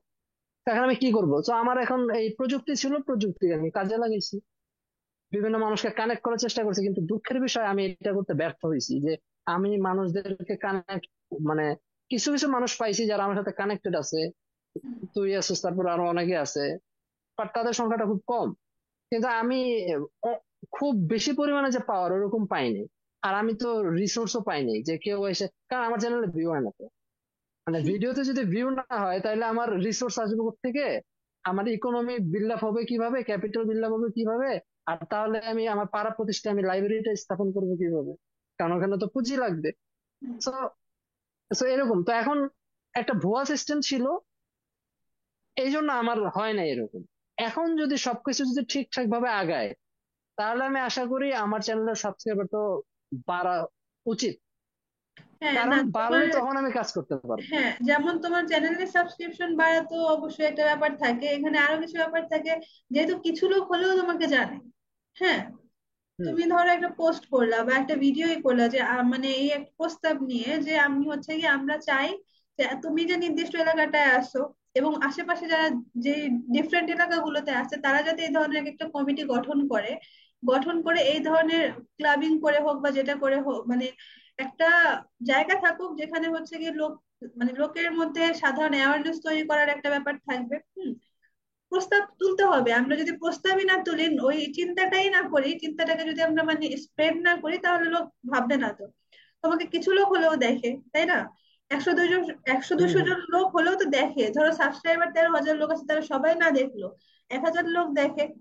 হ্যাঁ, 1,000 হম লোক বিভিন্ন এলাকায় থাকে, তোমার এলাকায় সবাই থাকে না, পুরো বাংলাদেশ জুড়ে থাকে। তো ওই 1,000 জন লোকই যদি আবার তাদের জায়গা থেকে আবার কথাটা বলে, তাহলে জিনিসটা কিন্তু চেইন আকারে স্প্রেড হবে।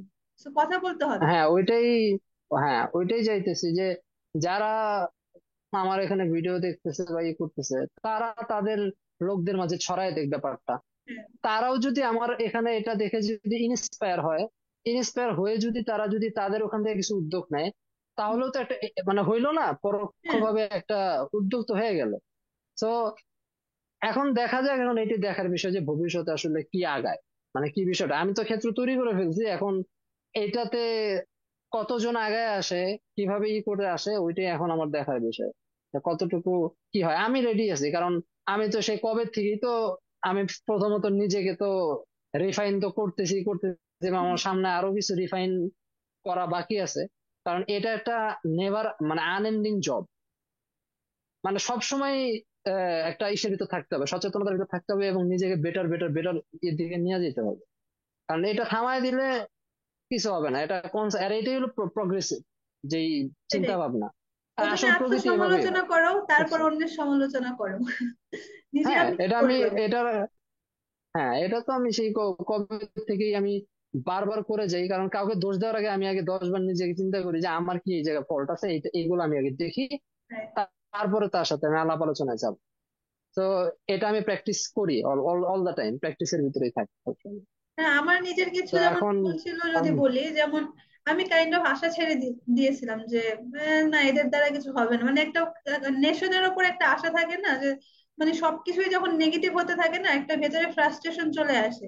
সো মানে একবার ভিডিও বানানো শুরু করেও আবার হচ্ছে বন্ধ করে দিলাম।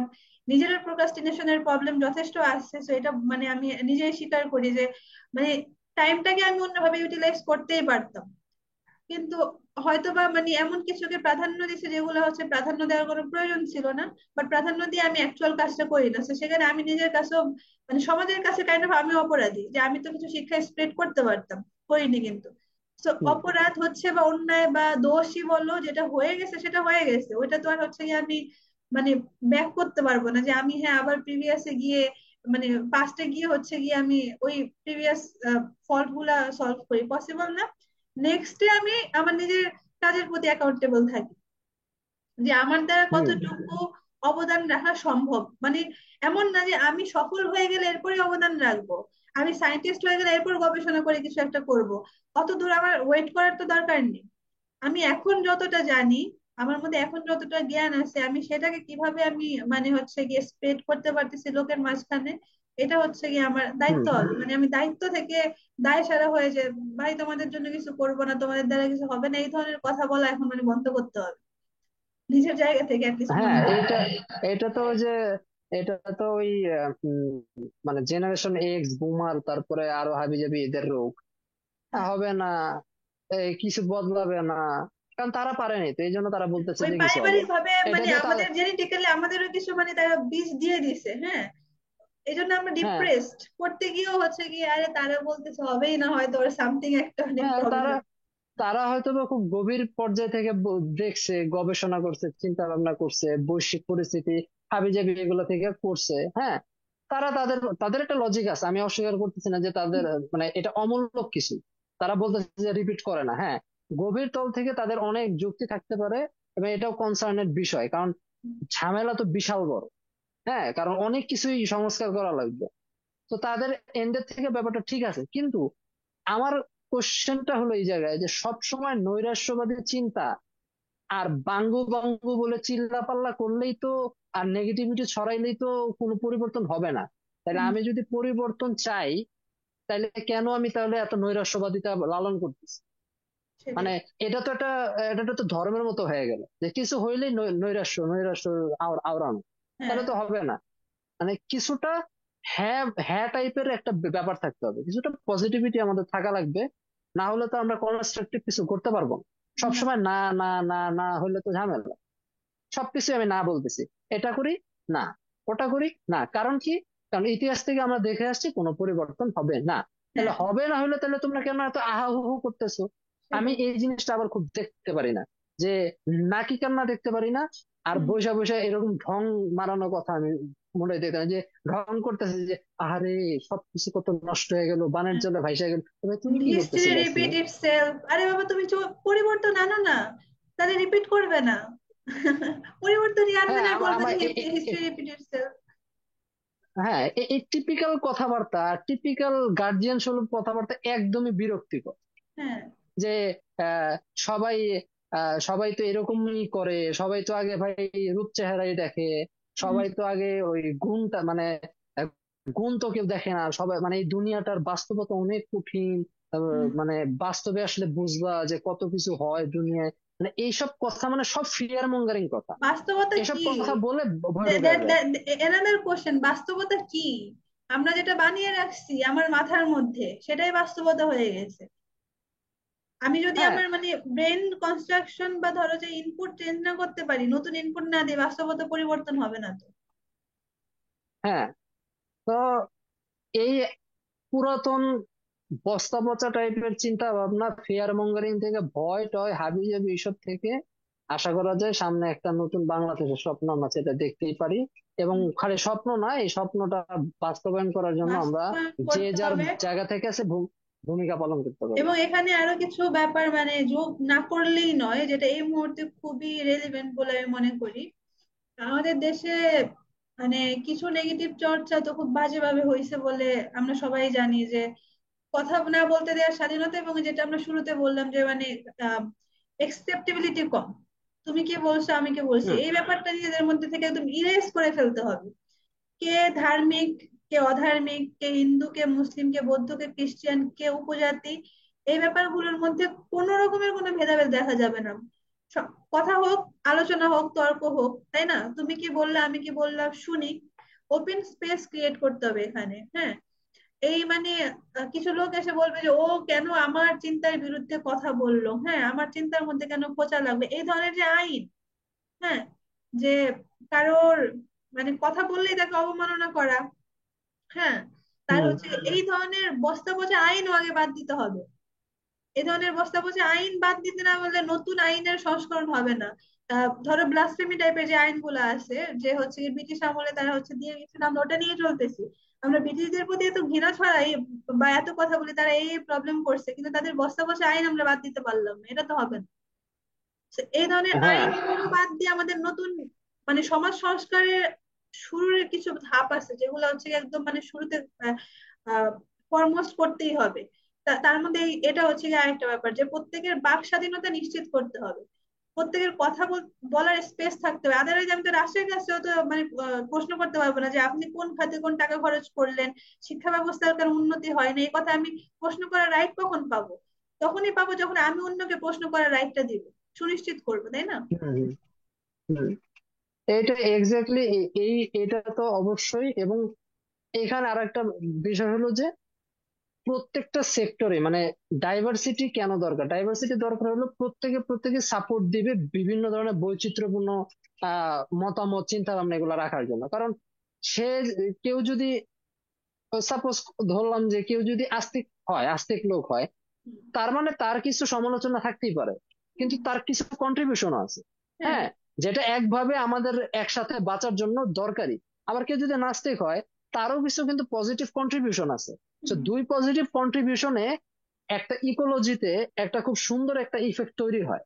হ্যাঁ। সেটাই। তো ওই সুন্দর ইফেক্টটা হইলো পজিটিভ পজিটিভ। আর যে নেগেটিভ ব্যাপারগুলো আছে ওইগুলো আমাদের পরস্পরের ভিতরে আলাপ আলোচনা কইরা যে যার জায়গা থেকে যদি ম্যানেজ করতে পারে, তাইলে কিন্তু একটা সুন্দর ইকোসিস্টেম তৈরি হয়। আর যেখানে সবাই সবার সাথে কোএক্সিস্ট করতে পারবে। নট হ্যাঁ অনলি যে কাউরে কাউরে আমরা দাবায় রাখতে হবে। প্রকৃতিতে কিন্তু কোএক্সিস্টেন্সের নমুনা সেটাই। আছে। সবাই একসাথে, সবাই বৈচিত্র্যপূর্ণ, কিন্তু তারা পরস্পরের মতো করে কারো জায়গায় কোনো বাধা দেয় না, কোএক্সিস্টিং করতেছে। হ্যাঁ, ব্যাপারটা। সেটাই। হ্যাঁ, তো এই এই কোএক্সিস্টেন্সটা আমাদের দরকার আছে। আর ঘৃণার সংস্কৃতি বাদ দিতে হবে, মানে যে কোনো একটা নেশনের বিরুদ্ধে ঘৃণা সৃষ্টি করা, যে কোনো একটা হচ্ছে গোষ্ঠীর বিরুদ্ধে ঘৃণা সৃষ্টি করা, যে কোনো একটা ব্যক্তির বিরুদ্ধে ঘৃণা সৃষ্টি করা। প্রত্যেকটা ব্যক্তির মধ্যে নেগেটিভ পজিটিভ দুই সাইডই থাকে, তাই না? তার পজিটিভ সাইডটা আমি হ্যাঁ, নেই, নেগেটিভ সাইডটা বাদ দিয়ে দেই। আমেরিকার আমি হচ্ছে কি পুঁজিবাদী বলে আমি তাদেরকে ঘৃণা করব, কোন একটা কান্ট্রি সমাজতান্ত্রিক বলে আমি ঘৃণা করব, হ্যাঁ। আবার কোন একটা কান্ট্রি ধরো পুরো ইসলামিক বলে আমি ঘৃণা করব, করব না। তাদের মধ্যে কি ডেভেলপমেন্ট গুলো হলো এবং সেগুলো কি করে হলো সেই হ্যাঁ, জিনিসগুলো আমি একসেপ্ট মানে নিব, তাই না? আমার মানে অন্য দেশ হচ্ছে কি ওরা তো আমার বারোটা বাজিয়ে দিল, এগুলো করতে থাকলে কি মানে আমি হায় হুতাশ করলাম, ঘৃণা করলাম, আমার কোনো ডেভেলপমেন্ট হলো না। তো ঘৃণার সংস্কৃতি আগে বাদ দিতে হবে। এটা বাদ না দিলে মানে সংস্কার সম্ভব না এই জিনিসটাকে, মানে এই প্রাথমিক বিষয়গুলোকে আমাদের প্রতিষ্ঠা করা এই মুহূর্তে খুব মানে জরুরি হয়ে দাঁড়িয়েছে। এই মানে মানে এখন যে মানে আমাদের স্বাধীন হলো বা ধরো যে একটা মানে পুরাতন স্বৈরাচার সরকারের পতন হলো, এখন নতুন দেশ গঠনের জন্য এগুলো খুব প্রয়োজন। হ্যাঁ, আশা করি, আমি আশা রাখতেছি যে হয়ে যাবে। প্রত্যেকের জায়গা থেকে পদক্ষেপ নিলে হয়ে যাবে। অলরেডি শুরু করেও দিছে, মানে এখানে প্রোক্রাস্টিনেশন হয় নাই। হ্যাঁ। হ্যাঁ, তো শুরু করেও দিছে, তো যত ঝামেলা ঝামেলা যত আশেপাশে থেকে আসতেছে ওইগুলো হয়তো বা ধীরে ধীরে রিডিউস হবে। হুম। তো আশা করি আমরা একটা নতুন বাংলাদেশ গড়ার স্বপ্ন আমরা চাইলে দেখতেই পারি। হ্যাঁ, তো আমি এখান থেকে আশাবাদী আছি, কারণ আমি কখনো ওই পেসিমিস্টিক হইতে পারিনি আসলে। আমার কাছে মনে হয়েছে যে হয় কিছু না হইলো, হ্যাঁ, আমার কথা হলো আমি পেসিমিস্টিক থাকতে চাই না, কারণ পেসিমিস্টিক থেকে যদি আমি জীবন যাপন করি, আমি তো ভাই কোনো থ্রিল পাইতেছি না, কিক পাইতেছি না। হ্যাঁ। তো যদি কিছু নাও হয় আমি আশা নিয়ে মরে দিতেছি। আমার কথা হলো এটা, মানে অ্যাটলিস্ট আমি পজিটিভ নিয়ে আমি মরে যেতে চাই, আমার ওই নেগেটিভ কোনো প্রয়োজন দরকার নাই। নেই তো। বাট ওটা আমার, হ্যাঁ, আমি ওটা কনসিডারেশনে রাখবো। হ্যাঁ। বাট আমি ওই দিকে আমি লিভিং থাকতে চাই না, কনস্ট্রাকটিভ হোক, গঠনমূলক থাকতে চাই, ক্রিয়েটিভ থাকতে চাই, এইটাই হলো আসল কথা। That's it. আর তো স্বাধীনতা মানে মানে আমাদের কাছে আমি আরো কিছু একটা মানে ব্যাপার এখানে একটু যুক্ত করি, হুম, যে হুম, হুম, স্বাধীনতার যে কনসেপ্টটা, তাই না? স্বাধীনতার কনসেপ্ট বলতে আমি কি বুঝি, আমার প্রত্যেকটা ব্যাপারে স্বাধীনতা, শুধুমাত্র কথা বলার ক্ষেত্রে স্বাধীনতা, তা আমি কি খেলাম সেটা আমার, আমি স্বাস্থ্যসম্মত খাবার খাবো সেটা যেমন আমার অ্যাওয়ারনেস এর ব্যাপার, কিন্তু আবার আমি কি খাবো সেটা আমার স্বাধীনতা থাকতে হবে, আমাকে কেউ বলে দিবে না, জোর করতে পারবে না যে ভাই তুমি এটাই খাবা। হ্যাঁ। সেম ব্যাপারটা হচ্ছে মানে পোশাকের ক্ষেত্রেও, কে ওই যে শুরুতে যেটা আমরা বললাম যে কে কি পড়লো এটা দিয়ে কোনো বিবেচনা করা যাবে না। ধরো মানে ছেলেদের ক্ষেত্রে এটা খুব একটা হয় না মানে আমাদের দেশে, কিন্তু মেয়েদের ক্ষেত্রে জিনিসটা খুব বেশি হয়। সে ওড়না পড়লো কি না, পড়লো কি পড়লো না, হ্যাঁ, কতটুকু ঢাকা কতটুকু ঢাকা না, এই ধরনের ব্যাপার নিয়ে মানে মোটামুটি প্রত্যেকটা মেয়েরই হচ্ছে গিয়ে মানে কখনো না কখনো প্রবলেম ফেস করতে হয়েছে, হ্যাঁ। তারপরে আবার এখানে এডুকেশনের ক্ষেত্রে হয়তো আমি আরেকটা কথা মানে এখানে মাস্ট অ্যাড করা উচিত, সেটা হচ্ছে গিয়ে সেক্স এডুকেশনের যে ব্যাপারটা আছে, ফ্রাস্ট্রেটেড কেন হুম, আমাদের মানে এটা নিয়ে হয়তো আমাদের অন্য মানে অন্য সময় একটা ভিডিও বানাতে হতে পারে, কথা বলা উচিত এটা নিয়ে হুম, হুম, মানে ইসে, যে আমাদের দেশের রাস্তাঘাটে মেয়েরা সে বোরকা পরে বের হোক, সে নর্মাল থ্রি পিস পরে বের হোক, যা পরে বের হোক, এমন কোনো মেয়ে নাই সে হয়তো বা সামহাও হঠাৎ করে মলেস্টের শিকার হয়। সে কোন একটা অপরিচিত একটা লোক হঠাৎ করে তার বুকে এসে মানে টাচ করে চলে গেল, পেছনে এসে টাচ করে চলে গেল, মানে রাস্তায় হঠাৎ মলেস্টের শিকার হয়ে গেল। এই যে মানে পুরুষদের মধ্যে যে এই ধরনের একটা চিন্তা সৃষ্টি বা বা তারা যে এই জিনিসটা নিয়ে আনন্দ পাচ্ছে, মানে আনন্দটা তারা শুধুমাত্র কেন যৌনতার মধ্যেই খুঁজে বেড়াবে, তাই না? হুম, হুম, হুম, আনন্দটা যে ডাইভার্সিটি থাকতে পারে এই প্রত্যেকটা ব্যাপার নিয়ে এখন ভাবতে হবে আমাদের, মানে একদম মানে গ্রাউন্ড লেভেল থেকে। আদারওয়াইজ হুম। মানে কোনো না কোনো প্রবলেম থেকেই যাবে। আমি একটা নিয়ে কাজ করলাম অন্যটা নিয়ে ভাববো না তা হবে না, মানে সব ভাবতে হবে এখন। হ্যাঁ, সব নিয়ে ই হবে, এটা আশা করি ধীরে ধীরে আমরা একটা আহ পরিণতির দিকে আগাতে পারবো। তো এগুলো তো অনেক মানে দীর্ঘমেয়াদী, মানে এটা এটা অ্যাকচুয়ালি দীর্ঘমেয়াদী একটা পরিবর্তন হবে। প্রচুর। এবং এটা সময় লাগুক সমস্যা নাই, কিন্তু যদি আস্তে আস্তে ছোট ছোট স্টেপ নিয়ে নিয়ে যদি মুভ করা যায়, বাস্তবায়ন করা যায়। কারণ হ্যাঁ, হ্যাঁ, সবার গতি তো আর সেম হবে না। তো বাট এটার জন্য সব দিক থেকে রাষ্ট্রীয়ভাবে তারপরে কালচার, সমাজগত ভাবে, পরিবারগত ভাবে সব দিক দিয়ে যদি ধীরে ধীরে মুভ করা যায়, তাহলে আশা করি একটা 4-5 বছর পরে একটা একটা নজির তো আমরা দেখতে পারবো যে হ্যাঁ, আসলে আই কতটুকু গেস। চেঞ্জ হইল। হ্যাঁ, তো আর এখন এটারই যে কামনা রাখি। পরিমাণ ধরো টেকনোলজির মানে ভাস্ট রেভলিউশন হচ্ছে, আমাদের দেশে টেকনোলজি ব্যাপারটাকে এখন মানে একসেপ্ট করতে হবে রাইট ওয়েতে। হ্যাঁ, রং ওয়েতে না, হুম, শুধুমাত্র সারাদিন ওই টিকটক ইউজ মানে দেখে দেখে আমি টেকনোলজি চালাতে জানি ভাবলে হবে না। টেকনোলজির অ্যাকচুয়াল হুম, কোরটা বুঝে সেটা বাস্তবায়ন করতে হবে। তাহলে আই গেস আমরা নেক্সট 5 ইয়ার্সে আমরা মানে আশা রাখতে পারি যে আমরা খুব ভালো একটা নজিরবিহীন পরিবর্তন দেখতে পারবো। কারণ আমাদের তো হুম। বহির্বিশ্বের সাথে পেসটা ধরে রাখতে হবে। যদি মানে ইমব্যালেন্স হয়ে যায় তাহলে কিন্তু পিছনে পড়ে যাব। পিছনে পড়ে আসি, হ্যাঁ, ওইটা বাট ওইটা একটা নির্দিষ্ট হ্যাঁ, পেস আমাদের ধরে রাখতে হবে। সেটার জন্য আমাদের এখন যারা মনে করো টেকনোলজি বা বিজ্ঞান এই ধরনের সেক্টরে যারা আসছে তাদের এখন এগিয়ে আসতে হবে কাজগুলো করার জন্য। ওই হ্যাঁ, নৈরাশ্যবাদী চিন্তা বাদ দিয়ে দিতে হবে যে ভাই কিছু তো হবে না, হবে, তুমি কন্ট্রিবিউট করো তাহলেই হবে। হ্যাঁ। প্রত্যেকের জায়গা থেকে করলে সবকিছুই হবে। আশা করি আলোচনা তো অনেক দীর্ঘ হয়ে গেল, বাট এইসব আলোচনা দীর্ঘই হবে। তো আশা করি আমরা পরে আবার অন্যান্য বিষয়ে মানে টপিক ভাগ করে করে আলাপ আলোচনা মানে অনেকগুলো পডকাস্ট করা যেতে পারে। আর এই তো মোটামুটি এটাই। আর পরে আবার মানে একটা আলোচনা মানে করবো। যারা হচ্ছে গিয়ে মানে দেখবে এটা তাদের, তারাও অ্যাকচুয়ালি সাজেস্ট করতে পারে যে আমাদের এখন কোন ব্যাপারগুলো নিয়ে অ্যাওয়ারনেস তৈরি করা উচিত, কথা বলা উচিত। হ্যাঁ, মানে হুম, সবার এখানে হুম, হুম। সবার আলো মানে মন্তব্য আমরা মানে অ্যাকাউন্টে নেই। আই গেস সেটাও বেটার, হ্যাঁ, তাই না? হ্যাঁ। তো সবাই তার মতামত জানালে তখন আমরা আরো ওই টপিকটা নিয়ে পড়াশোনা করে তারপরে একটা আলাপ হ্যাঁ, একটু আলোচনা করবো। বিস্তারিত মানে এটা মানে খুব ইনিশিয়াল একটা স্টেজে আজকে মানে কাইন্ড অফ সুপারফিশিয়ালি আমরা সবকিছু হালকাভাবে টাচ করার চেষ্টা করলাম। এরপরে ব্যাপারগুলো নিয়ে আরো গভীরে আলোচনা হবে, তাই না? মানে ধীরে ধীরে এমন হ্যাঁ, কিছু হলেই তো লোকের ডিটেলিংটা মাঝে দরকার। অ্যাওয়ারনেস গুলো স্প্রেড হয়। হুম। তো আজকে এই পর্যন্তই। আবার তোর সাথে পরে কথা হবে। ঠিক আছে। তো আজকে এই পর্যন্তই। ওকে। Okay.